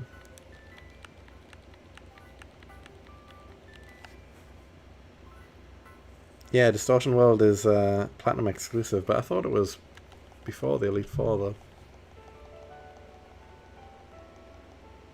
Giratina's area doesn't appear until the Elite Four is beaten in Diamond and Pearl. Yeah, but we're doing Platinum. Is it different? Giratina's way back cave in Diamond and Pearl. Yeah. I'll see you, Wesley. Thanks for tuning in.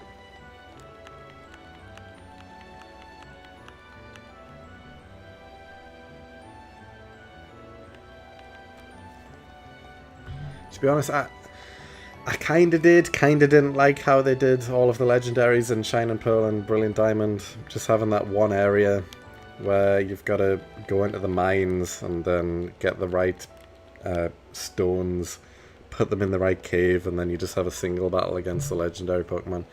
You know, it's not as fun. It's not as fun. I like having like the Distortion world and all these unique areas where you find the legendary Pokemon. Although it did just mean that you get like a lot more legendaries in Brilliant Diamond and Shining Pearl.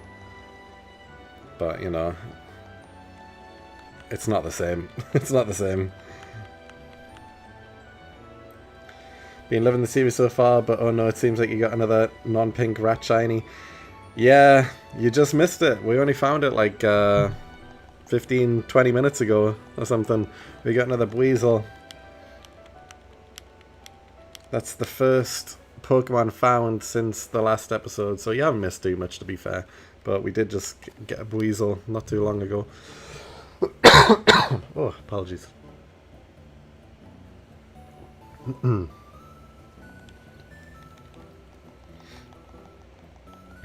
Apparently Fossil Week is next month.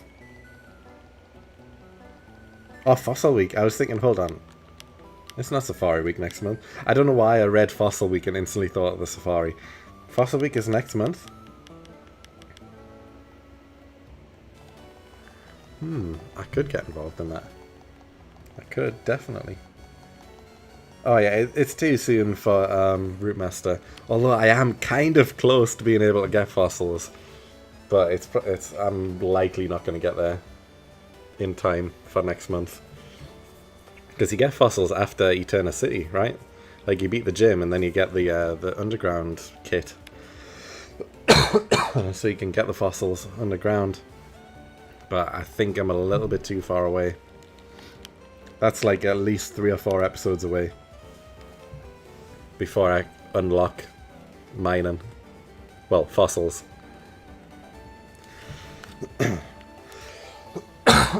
Oh, apologies guys. I've ran out of water. I'm probably going to get another drink in a second. Quick Panic will do another announcement vid soon. I don't know who that is. Like I said, I'm not really, like, I don't have connections on Pokemon YouTube. I don't know all of the Poke YouTubers, to be honest. I don't know who that is, but I'll be on the lookout. I probably will get involved. I probably will. That could be a nice one-off video. Just my fossil hunting week.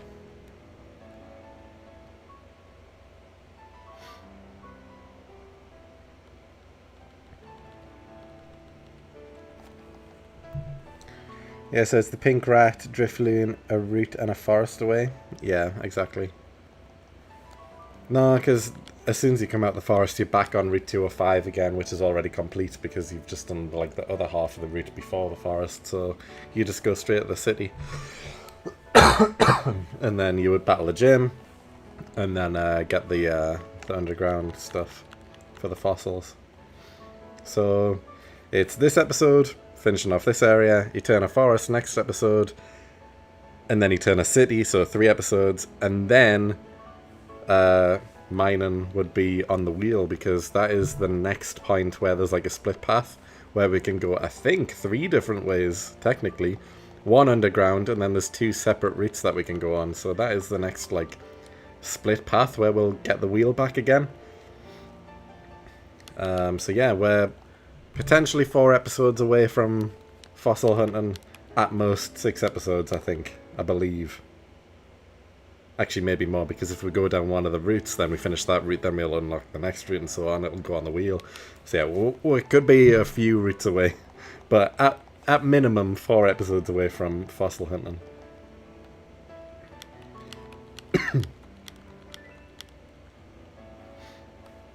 Depends when you get the first rod.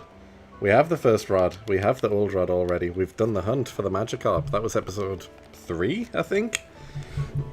Or 4? Hold on. 10 seconds though, guys. I'm going to get another drink. I'll only be gone like 10 seconds. It's only in the other room. 1 second.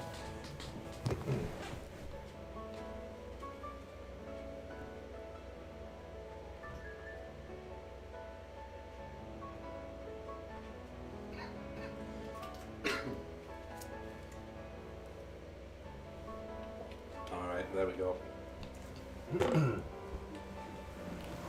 It's good to stay hydrated, especially on these long hunts, and especially when I'm talking non-stop for however long, 2 hours or so, 3 hours. Alright, let's get back in position. So is there a rod hunt after exiting the forest, or is that still all Magikarp? The old rod can only find Magikarp, so yeah. I don't think we get the good rod until like Gym 4, I think. I don't know, I'll have to check, but we don't have to do any fishing hunts until we get the good rod, which fortunately for me is a while away, because I hated the fishing grind. It was horrible. I hated it. I really did. That was the worst hunt so far. Actually, I'm trying to remember other hunts. Was there one worse? I feel like I keep saying this is the worst hunt so far for a few different hunts. But yeah, fishing was horrible. I hated that.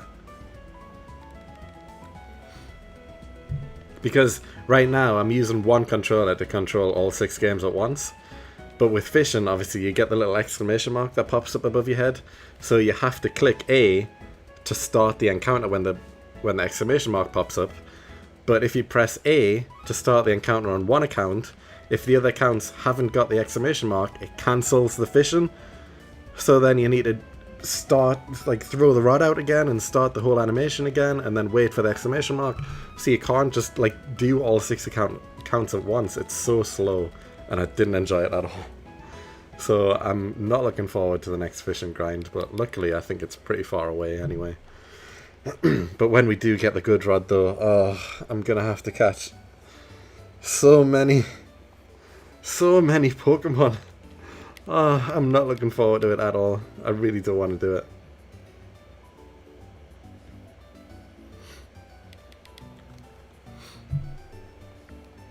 Oh, I thought you got the mining kit as soon as you exited the gym. Like, I thought you beat the gym and then you get the mining kit, right? Is that not how it happens? Well, that's how it happens in Brilliant Diamond and Shining Pearl, at least. You beat the gym, and then you walk outside, and then you get given the kit. Maybe it's different. Like I said, it's been a long time since I've played, like, the original games, like Platinum, Diamond and Pearl, but I'm basing my experience on Shining Pearl and Brilliant Diamond. But either way, I would complete the city first, and then do the fossil hunt, because that's like a separate thing, I guess. That is basically its own separate route, because you have to go underground. And you get the good rod, you can get Finno at 205. There's a lot of stuff I can catch as soon as I get the good rod. I'm gonna have to do multiple hunts, which yeah, it's not gonna be fun. It's really not. And then that also adds, every time I enter a new route and there's some water, if there's a water encounter with a good rod, then I'm going to have to incorporate that into the route as well.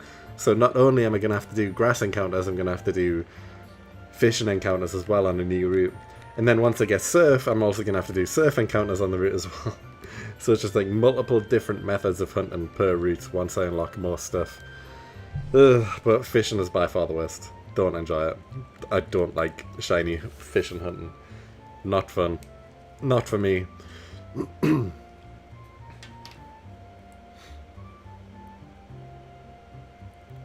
Actually, I know what's going to be worse. I know what's going to be worse than fishing. Egg hunting. Egg hunting is going to be worse. Yeah, surfing's not bad. It's basically the same as grass, but fishing's bad. But egg hunting is going to be worse. Because you need to save before getting the egg. You need to pick up the egg, do however many steps it is to hatch. If it's not shiny, then you reset and go again.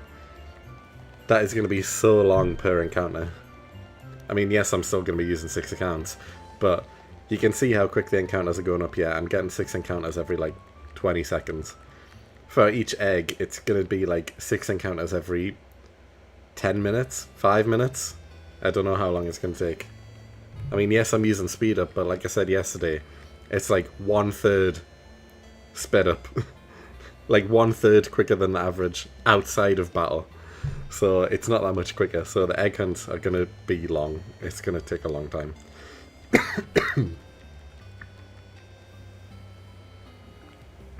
I mean, you're right. It might it might not be as annoying because it is just walking backwards and forwards, but it is going to be very time consuming. Fishing is time consuming and it's annoying because I've actually got to focus. I've got to press A at the right time. It cancels out all the other accounts. It's just annoying. I hate fishing. So you're right. You're right. Egg hunting probably isn't going to be as bad. It's just going to be more time consuming.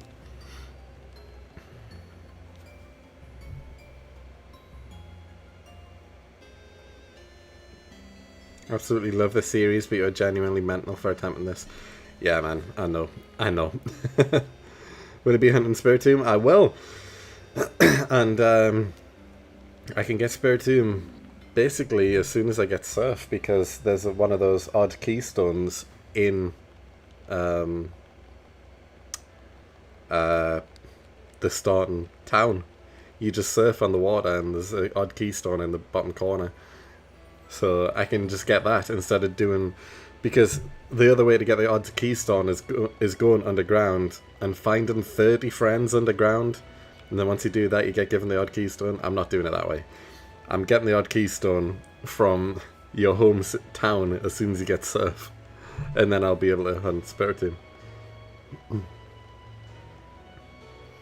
Does that mean the Togepi egg Cynthia gives you is going to be really painful? Yes, it does. Yes, it does.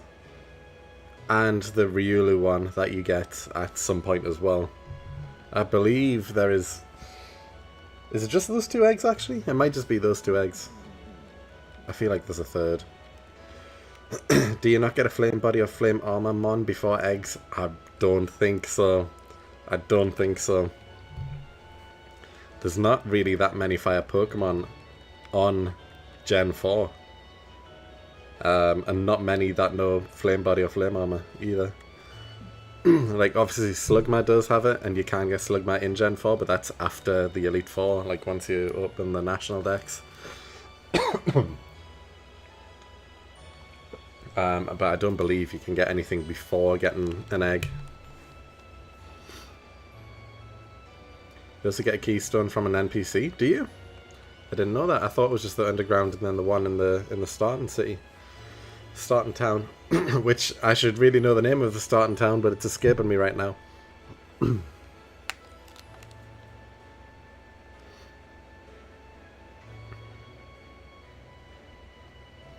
You need the 30 friends as well as the odd keystone? I don't think so. I think it's just you need the odd keystone.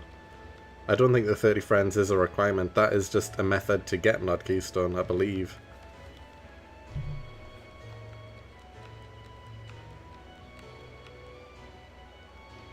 Or I hope it is. Because I don't know how else I'm going to get the 30 friends underground when I'm using an emulator. How am I going to do it?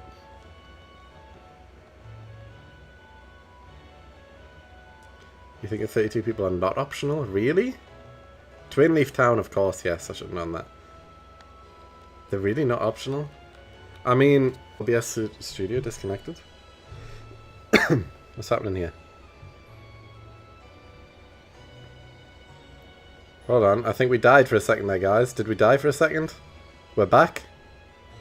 I think we're good. Someone let me know if we're okay. I think we're okay. Someone confirm in chat. I think we're okay now. I just got a little pop-up saying OBS disconnect there for about 5 or 10 seconds. We all good, guys?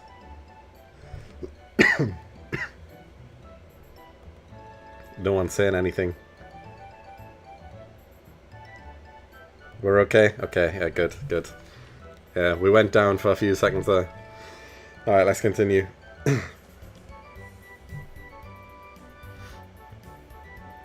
Have you checked what the worst hunt's going to be? Munchlax is up there, definitely. But I don't know. Probably Feebas. Feebas will be a horrible one.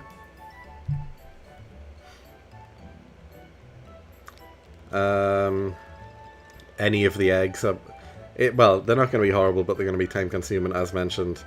Any fishing hunt is horrible. I know that now. So the more fishing hunts I have to do, the worse it's going to be. To be honest, I don't think Munchlax will be that bad. After I find the tree, I can just reset on the tree and it's fine. But fishing hunts are always going to be bad.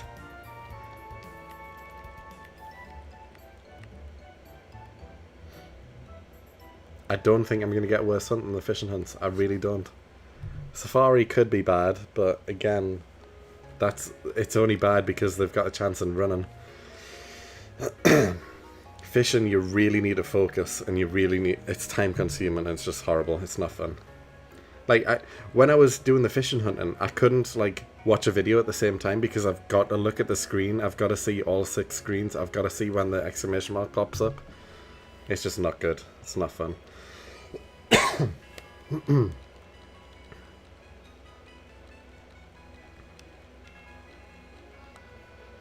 Munchlax isn't bad on OG Gen since time glitch and hot swapping carts. Yeah, exactly. As soon as I find the tree, then I'm good. I've got it. It's basically just a static encounter at that point. Just you find which tree it's in.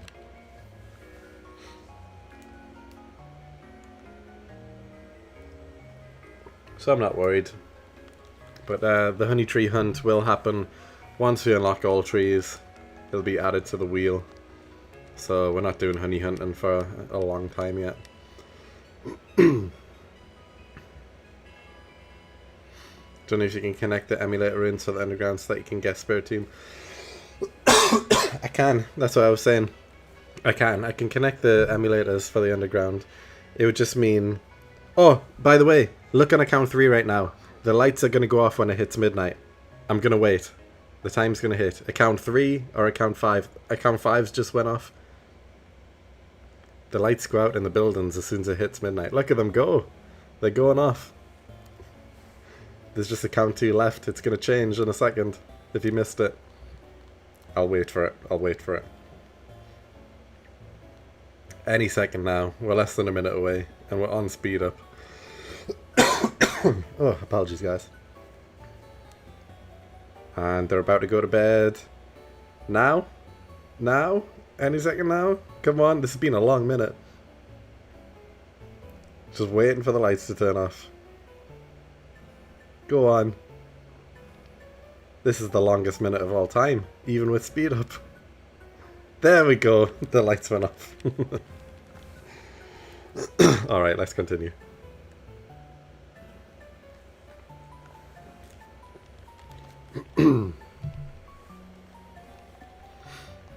How do you do 6 setups at once? I downloaded the emulator of the game. You need to make 6 copies of the emulator, so basically just copy and paste the emulator and give it a different name. So I've got Pokemon Platinum 1, Pokemon Platinum 2, Pokemon Platinum 3, so on and so forth. So I've got 6 copies of the game emulator, and then I just open up the game 6 times, and that's it. Each save is different then.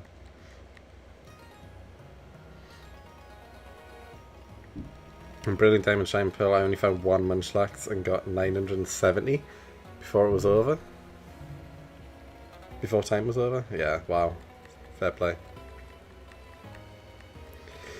In Melon DS, you can set up Wi-Fi in config to be able to talk to the 32 quite easily. Okay, I mean, I use Melon. I mean, that's how I do the trading between accounts. I know how to connect the accounts up. They don't need to be different accounts, you just need to re-enter. Okay, well that makes things so much easier then. I can do that easy. I can do that so easy. It'll be time consuming because I'll want to set it up on all 6 accounts so then I can hunt Spiritomb on all 6 at once. So it'll be very time consuming to do 30 encounters across all 6 accounts, but I can do it at least. That's not too bad.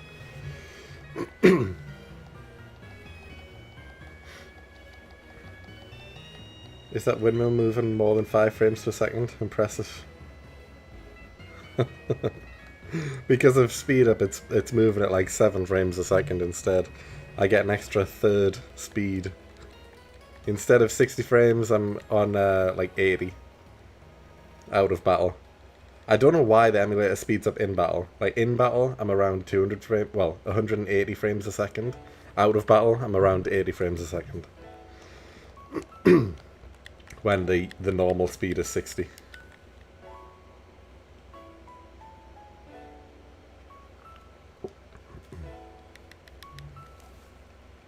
I think it was mentioned before, but you just get 1 shiny unknown.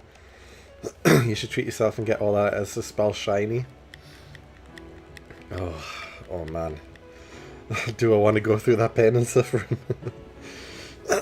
I mean, I get it. I understand it. I really do. And it would be pretty cool, I guess. But shiny hunting 5 different unknowns when I'm never going to use them. Oh, I don't know. I was tempted just to get the 1 though.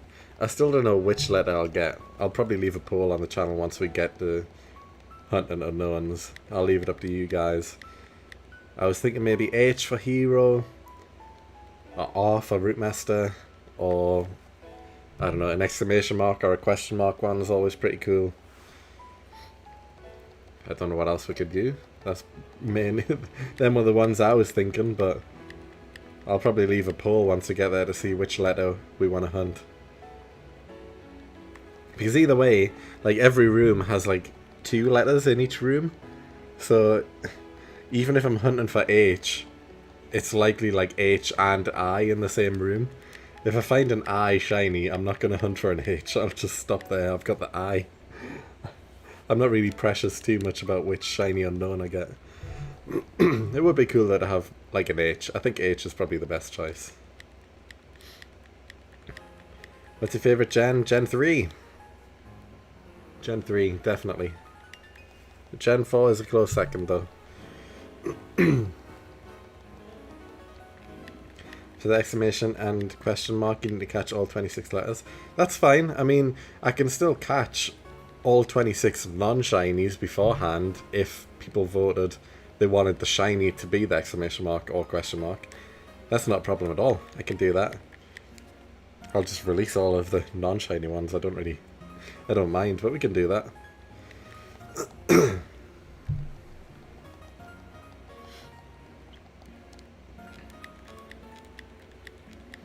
Shiny hunt the whole alphabet for the challenge? No chance. No chance.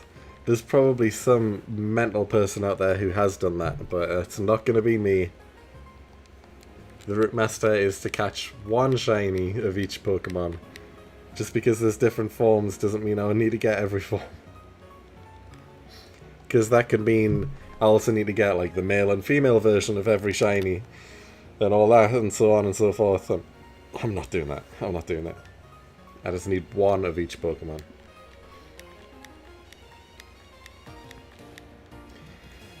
What impact will a measly 5 unknown have compared to the decade the series may take? It's true. It is true. But like I said, there's like 2 letters in each room. So hunting 5 might mean I end up hunting like 20 because I keep getting the same letter or the wrong letter.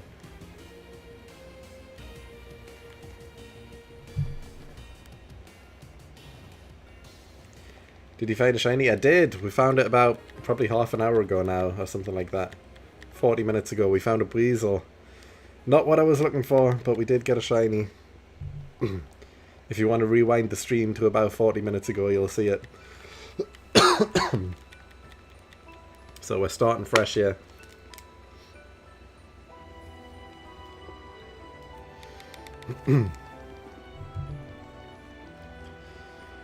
Mine is Gen 2 followed by Gen 3. I don't have any connection to Gen 4, and when I tried it later in life, I felt my part options were limited in Diamond, Pearl and Platinum. What do you mean? Your part options?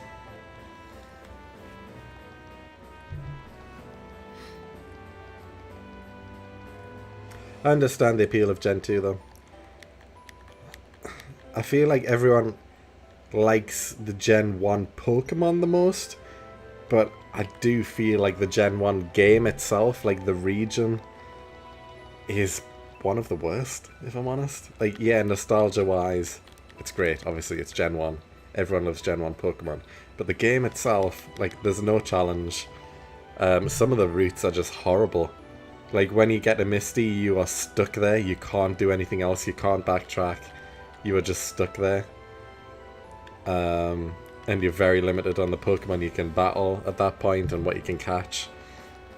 The caves are not fun in Gen 1. So yeah, not really a fan of Gen 1, but obviously the Pokemon in it are probably the best. The ones everyone knows the most.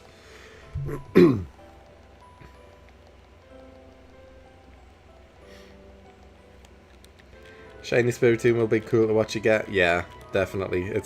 It's potentially... I think I said this in the Q&A actually. Did I say Spiritomb is my favourite shiny in Gen 4? I think I did. It's definitely one of the best ones.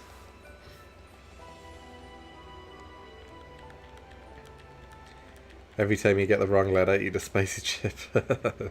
Oh man. I can't handle... Well, actually, you say that. Before meeting my wife, I didn't eat spicy food at all, to be honest. I've never found the appeal of people who get like the spiciest option of foods. And then you sit with them and you see them sweating and struggling to eat the food. And I'm sitting there just chilling, enjoying my meal, thinking, why are they putting themselves through this? I really didn't understand the appeal of spicy foods. But then obviously Korea has a lot of spicy foods. And I've adapted. My palate has adapted, my tongue has adapted. I can handle spicy foods better than I used to be able to. I still wouldn't choose the spiciest option because I like to enjoy my food, and I'm not a pain freak. I don't want to have pain when I eat. I just want to enjoy my food. Party options, okay. Really, you thought the party options were limited in Diamond and Pearl? I don't know about that. I don't know about that.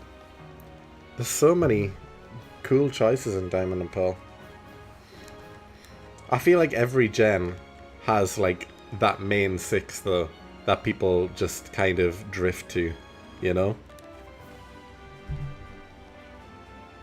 Like Gen 1, for example, everyone's getting like a Nidoking, realistically. Everyone's getting a Pidgeot. Most people are getting Snorlax on the team. You know, that sort of thing. You've always got like the standout Pokemon that everyone gets. In Platinum, though, I feel like there's a wide range. I couldn't really think of a main 6. Like a big selection that people always go for, you know? Apart from Shinx, I feel like Shinx is a big one that like would be in most people's parties, to be fair. But I don't know. I feel like there's a big wide range of Pokemon in Platinum. That's all personal opinion, of course, but yeah, I don't know.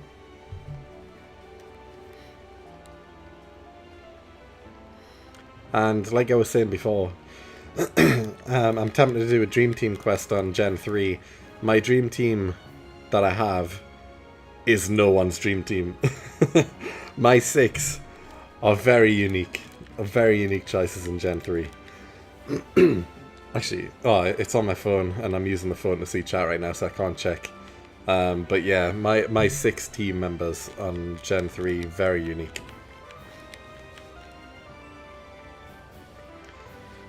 Floatzel and Roserade? See, again, like, yeah, Floatzel, fair enough. I can see Floatzel.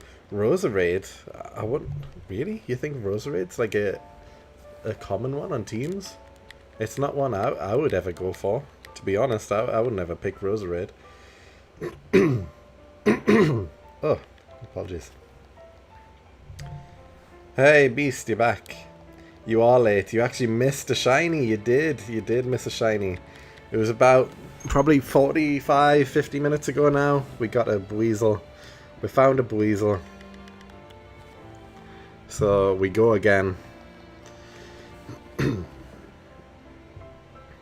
Currently shiny hunting in Scarlet Violet, trying to get all of the shiny Eevee evolutions. I just need 3 more Eevees, currently at 2,740 eggs. Good luck. Oh, actually, that's one that I haven't even spoke about, but Eevee hunting. I'm going to have to do that on this gen too, because you do get Eevee at some point, right? And not only am I going to have to hunt for Eevee, I'm going to have to hunt for Eevee 8 times. I need 8 different Eevees to get all of the different evolutions. So yeah, that's going to be fun. Because that's not like Unknown, where just I'm catching one and moving on. For Eevee, I need 8. So I can get every evolution, because there's no other way to get the evolutions. So I need to do that hunt all at once. So there will be an Eevee episode where I get 8 shiny Eevees. Ugh.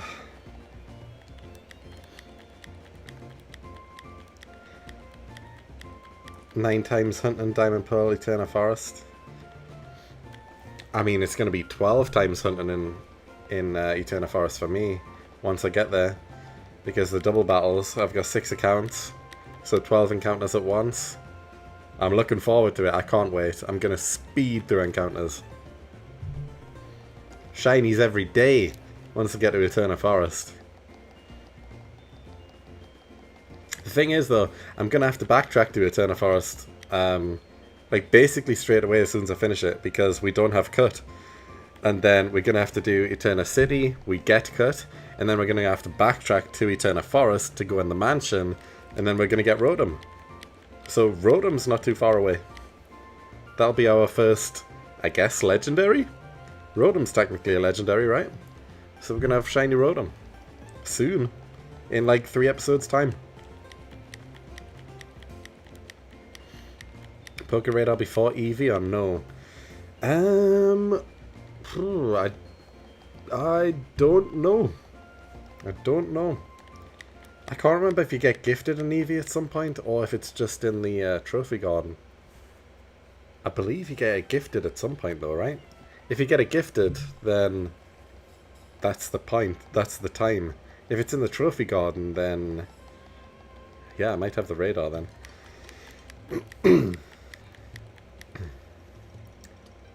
Can you make all the evolutions at the point where you can catch an Eevee? Well, this is what I'm saying. That I believe you get gifted an Eevee at some point, and if you do, then I need to get all the 8 Eevees then. Oh, would I?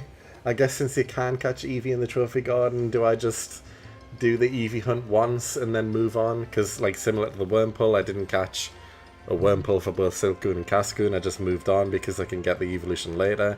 Technically, I can catch more Eevees later, so I can get all the evolutions later. But at some point, I'm going to have to get 8 Eevees, I guess. So that's going to be fun. Rotom's not a legendary, it kind of is. Sort of. After Eternity, are we going to have a giant wheel though? Yeah, we are. It's going to be split path again. There's going to be like 4 different routes or 3 different routes that we can take. So yeah, we're going back to the wheel once we get to well, after we get past Eternity. It's going to open up again. You have a soft spot for Rotom after finding Shiny Alpha 1 in Pokemon Arceus. I do like Rotom. I do like Rotom. Although the Shiny's a bit disappointing, to be honest. Like, obviously, the normal Rotom, it changes colour based on what form it's in. The Shiny Rotom just stays orange the whole time. It's not as good, I don't feel. Professor Oak gives Eevee post-game after Elite Four. Okay. Do all matchups have no guard? Because I was thinking, why are they in front until I remembered the ability? Yeah, they do. They do. I made sure to catch them all with no guard. That's why they're at the front of the party, to speed up encounters. It's a mythical Rotom for me. What, the shiny version?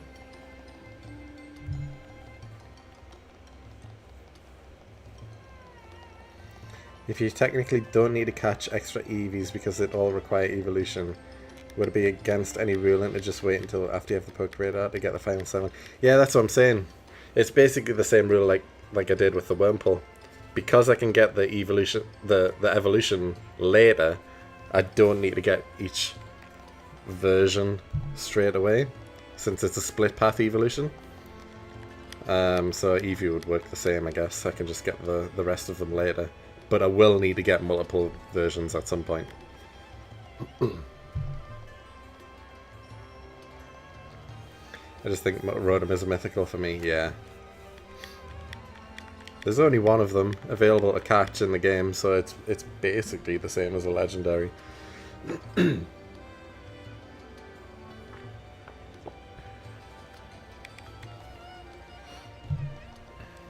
It's a shame you can't get Mew and Jirachi like you can on Brilliant Diamond and Shining Pearl, because I would likely be hunting them right now, because you get them in Floroma Town in Brilliant Diamond and Shining Pearl.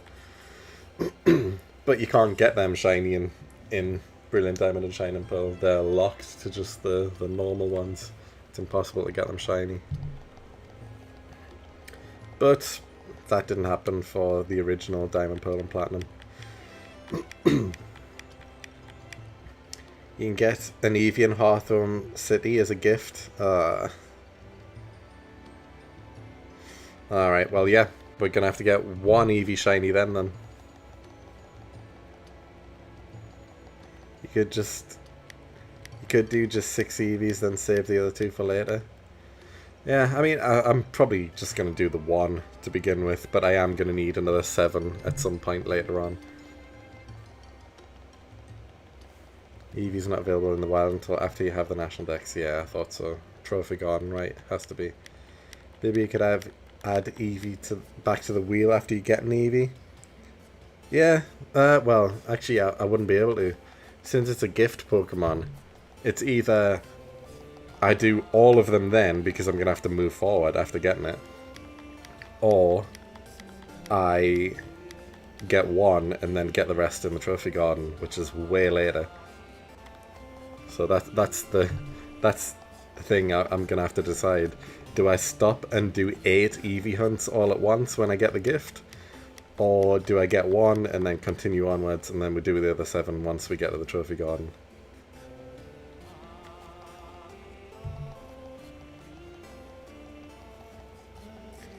What?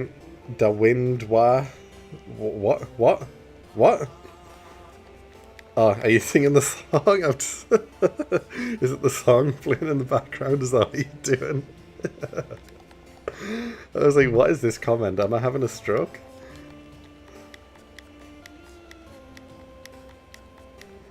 You could egg hunt them. I could egg hunt them, but I mean, we've already talked about how long it's going to take to do egg hunts. It would be easier just to do the static gift encounters than getting an egg. Maybe worth a community poll. Yeah, it probably is. We'll do a poll for EVs once we get there.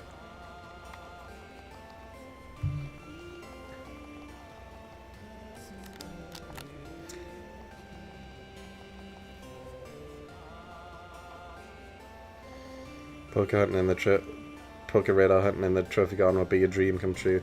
Yeah, I mean, that is a hunt I've done in Brilliant Diamond and Shine and Pearl. Well, in Shine and Pearl, I guess. I did a Poker radar hunt for Eevee in the Trophy Garden. I got like 3 before the chain broke. But yeah, it's just a lot quicker overall to do radar hunting, obviously.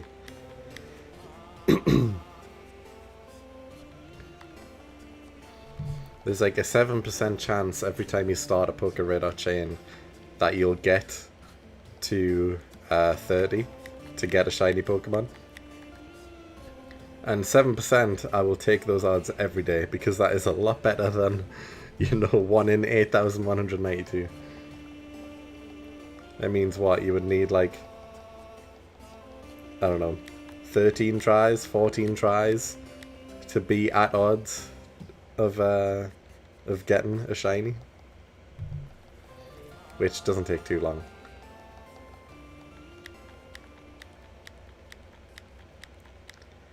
Going to sleep soon, but I decided I would quickly stop by and say good luck. Oh, thanks. I appreciate it.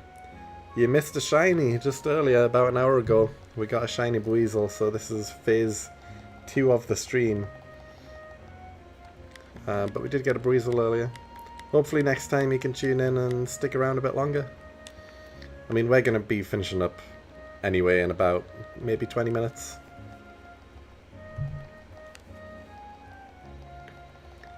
Yeah, it'll be midnight for me in 20 minutes, so I'm probably going to wrap up there. Yesterday I did stream until like past, but I'm probably going to stop at midnight tonight.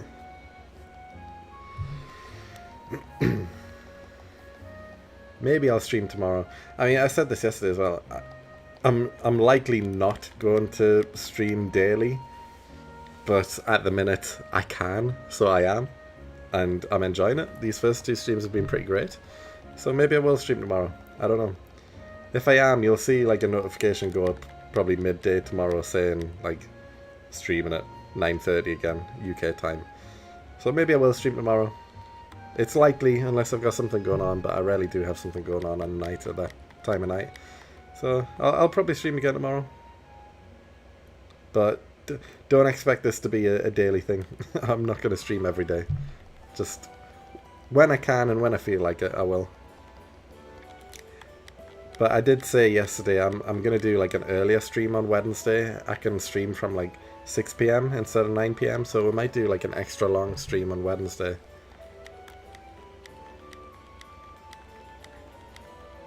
Hello, hello.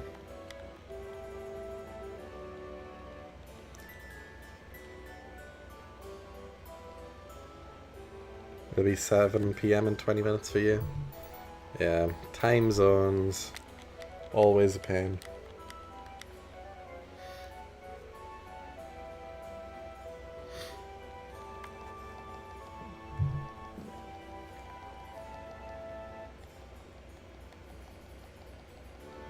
We can probably get to like 1,500 encounters. Actually, yeah, that's when I'll stop. We'll get to 1,500, and if we don't find a shiny by then, that's where I'll stop. If we do find a shiny before then we'll stop. We'll get the shiny and end it there on a high note. If not, we'll stop at 1,500. So we've got just over 300 encounters left to go. But it's been a good stream though. We've done like 3,000 plus encounters altogether in 2 and a bit hours. and we found a shiny, so that's always good. Just not the shiny we were looking for, but that Buizel is my second choice. If it was Shellos or Shinx, I wouldn't have been as happy, but I don't mind Buizel. I don't mind Buizel. It's alright.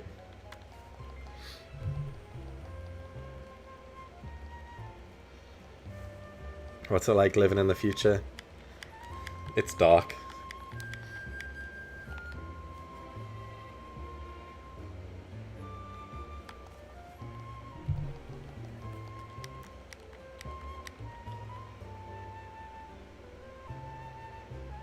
Does anyone think we might actually find another shiny before 1500? There's a good chance. I mean, I say good chance. It's not a good chance, but like it has happened a few times so far in the series. We've found a few shinies under 1500. Which account got the shiny? Account 5. So that one hadn't actually found a shiny in this route. So last episode we found 9 shinies and none of them were on account 5. So yeah, we got Buizel on it.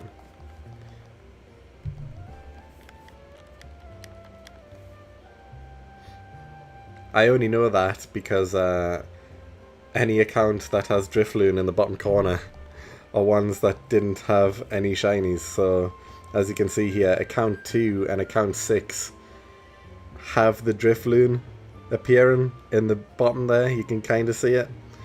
So they also haven't had a shiny in this area because the Drifloon wouldn't be there if they did. So yeah. Account 2 and account 6, they're the ones that haven't had a shiny here yet. Everyone else has.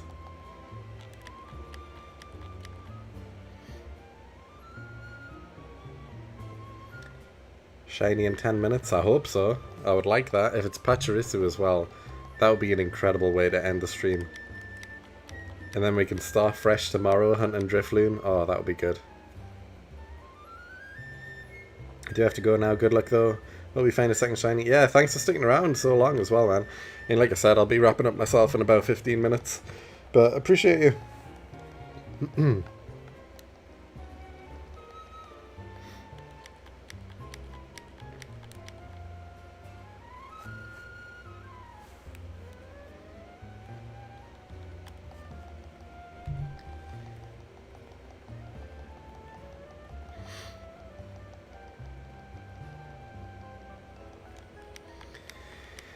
Oh, I am really looking forward to getting Pachirisu though. I'm looking forward to the Drifloon hunt because the Drifloon shiny is so good. It's the best shiny so far, I think, on the series. So I'm looking forward to that hunt.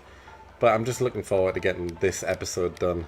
So, because I know the next episode is Eterna Forest, and that's going to be a fun one, doing the double encounters.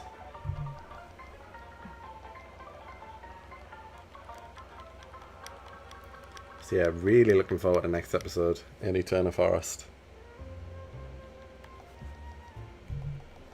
That's going to be very heavy on trainer battles and stuff as well though, because we've got to clear out all of Route 205, the trainers, which I think there's about 4 or 5 trainers, and then obviously we've got to do all of Eterna Forest as well, and then there's however many trainers are in there. So there's a lot of trainers we've got to get through before we can start hunting. So the next episode there'll be a lot of like trainer battles and stuff, but the hunts should be good there, and they'll be fast as well because we're doing 12 encounters at a time instead of 6, so even faster.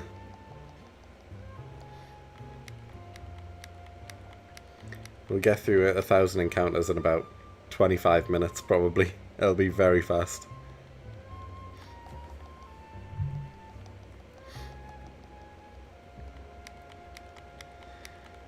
Alright, well, we're getting close to 1,300. We've got about, well, just over 200 encounters left to go. There's a slim chance we find a shiny before then, but we're closing in. We are closing in.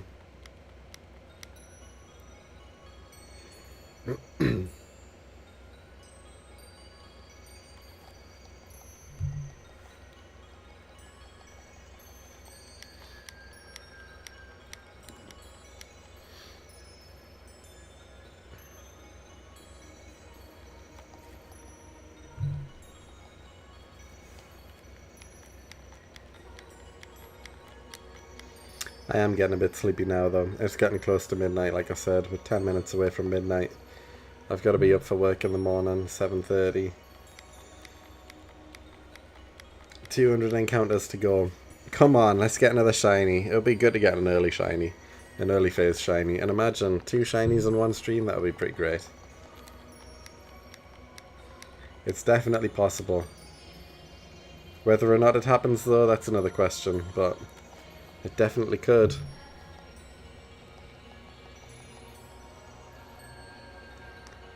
I mean, it could be an early phase either way. If we start the stream tomorrow, we could get the shiny in under 2,000, for example. Like, we could start the stream and then find a shiny in the first, like, 20 minutes or so of the stream. So, it could pop up at any time, realistically. But obviously, the odds of 1 in 8,192 are there for a reason. It's more likely it'll be closer to that number.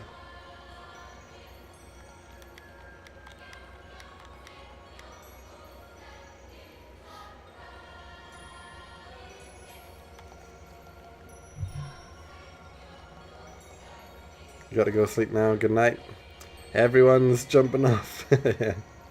But yeah, I mean, like I said, I'm wrapping up myself in like 150 encounters, so less than 10 minutes. But thanks for sticking around, man.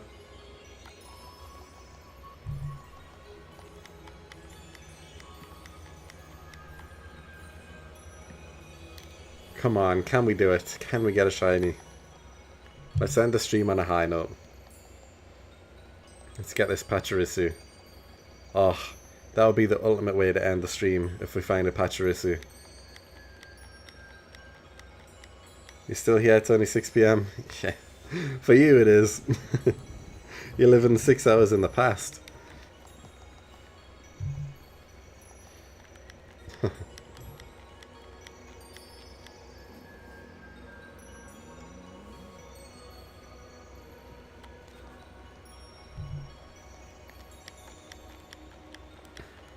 I believe, though.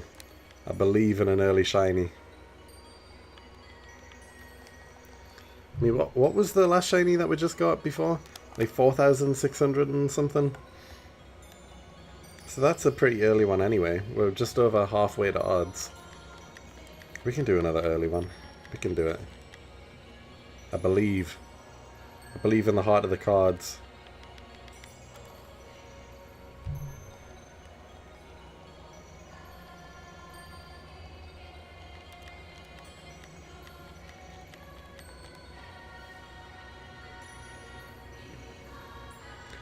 I'm about to be living in the future in Australia in a few months, getting married to my Australian's fiance. Oh, very nice, very nice. I've never been to Australia before, but it's on like my bucket list of places I want to go.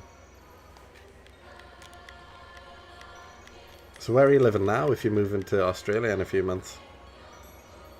I'm assuming America? Just trying to think of like 6 hours behind and what type of area you could be in. It's got to be America, right?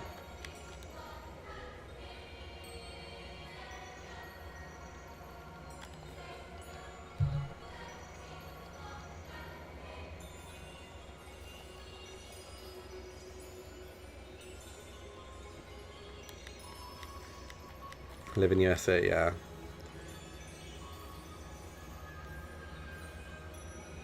No, I would like to go to Australia. I've got a friend that I met in Korea when I was living there. He was actually also English. I just met him in Korea. And he ended up moving to Australia and is living out there now. And he posts on his Instagram all the time, just... He seems to always be in restaurants like every single day, just eating fancy food and stuff. So I'm seeing a lot of restaurants in Australia at least. But like he posts pictures all the time, and yeah, it seems like a nice place. Definitely on my list. I'd love to go to Japan as well. I've said next time I go back to Korea, which is probably going to be next year to be honest, but next time we go to Korea again, we'll do like a weekend trip to Japan as well, because it's only like an hour away from Korea, so when we're there, we'll also do a weekend trip to Japan. That'll be good. Because for the many times I've been to Korea, I've never been to Japan.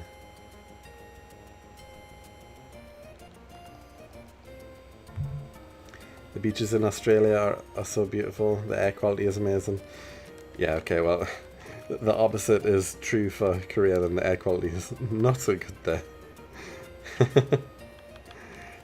You constantly wake up on a morning and you think, oh, I've got something stuck in my throat, and you have to clear your throat out because air quality is not great, especially at certain times of the year when it's extra bad. But yeah, it's just something you get used to when you're over there. Korea is very strict. In what way? I've never found it strict. You can kind of do whatever as long as you're respectful. Like, don't get drunk and then make a fool of yourself. But you know, you can do whatever you want. It's not North Korea I'm talking about, it's South Korea.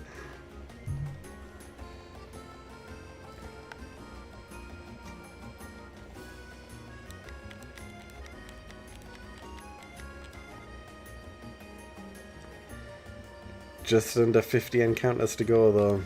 Still slight time to get the shiny. Talking about air quality, has anyone been to India? I have not. I've worked with a lot of Indians.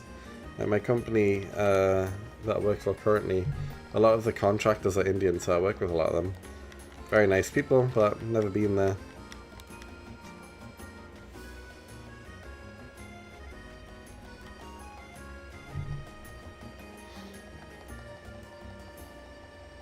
Didn't want to assume if you're in South or North. You know what? Here's a tip for you. If someone says they're from Korea, assume South. Definitely assume South, okay? You are going to offend anyone if you ask the question, are you from North or South? Koreans say that, just letting you know. And North Koreans don't travel. It is very unlikely if you meet a Korean, they're going to be North Korean. So assume South every time.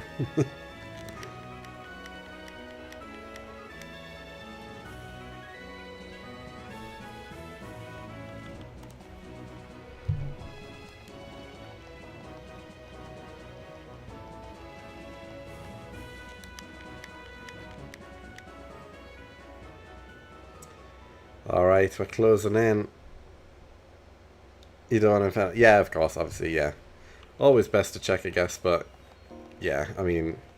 It's going to be South. It will be. Alright, that's it. 1,500, we made it. And we're 2 minutes away from midnight, so we're going to wrap it up there for the night. Oh, it seems like a lot of the chatters as well also kind of left within the last, like, 15 minutes. Looking for Korean spies, yeah, potentially. But yeah, it's been a fun stream, and like I said, we'll continue again tomorrow, and hopefully we find another shiny. So we'll see how it goes. Yeah, we're gonna end it there. So I appreciate you all getting involved, and hopefully I see you again tomorrow. And let's find that Pachirisu. Let's do it. All right, cheers, guys. I'll see you tomorrow.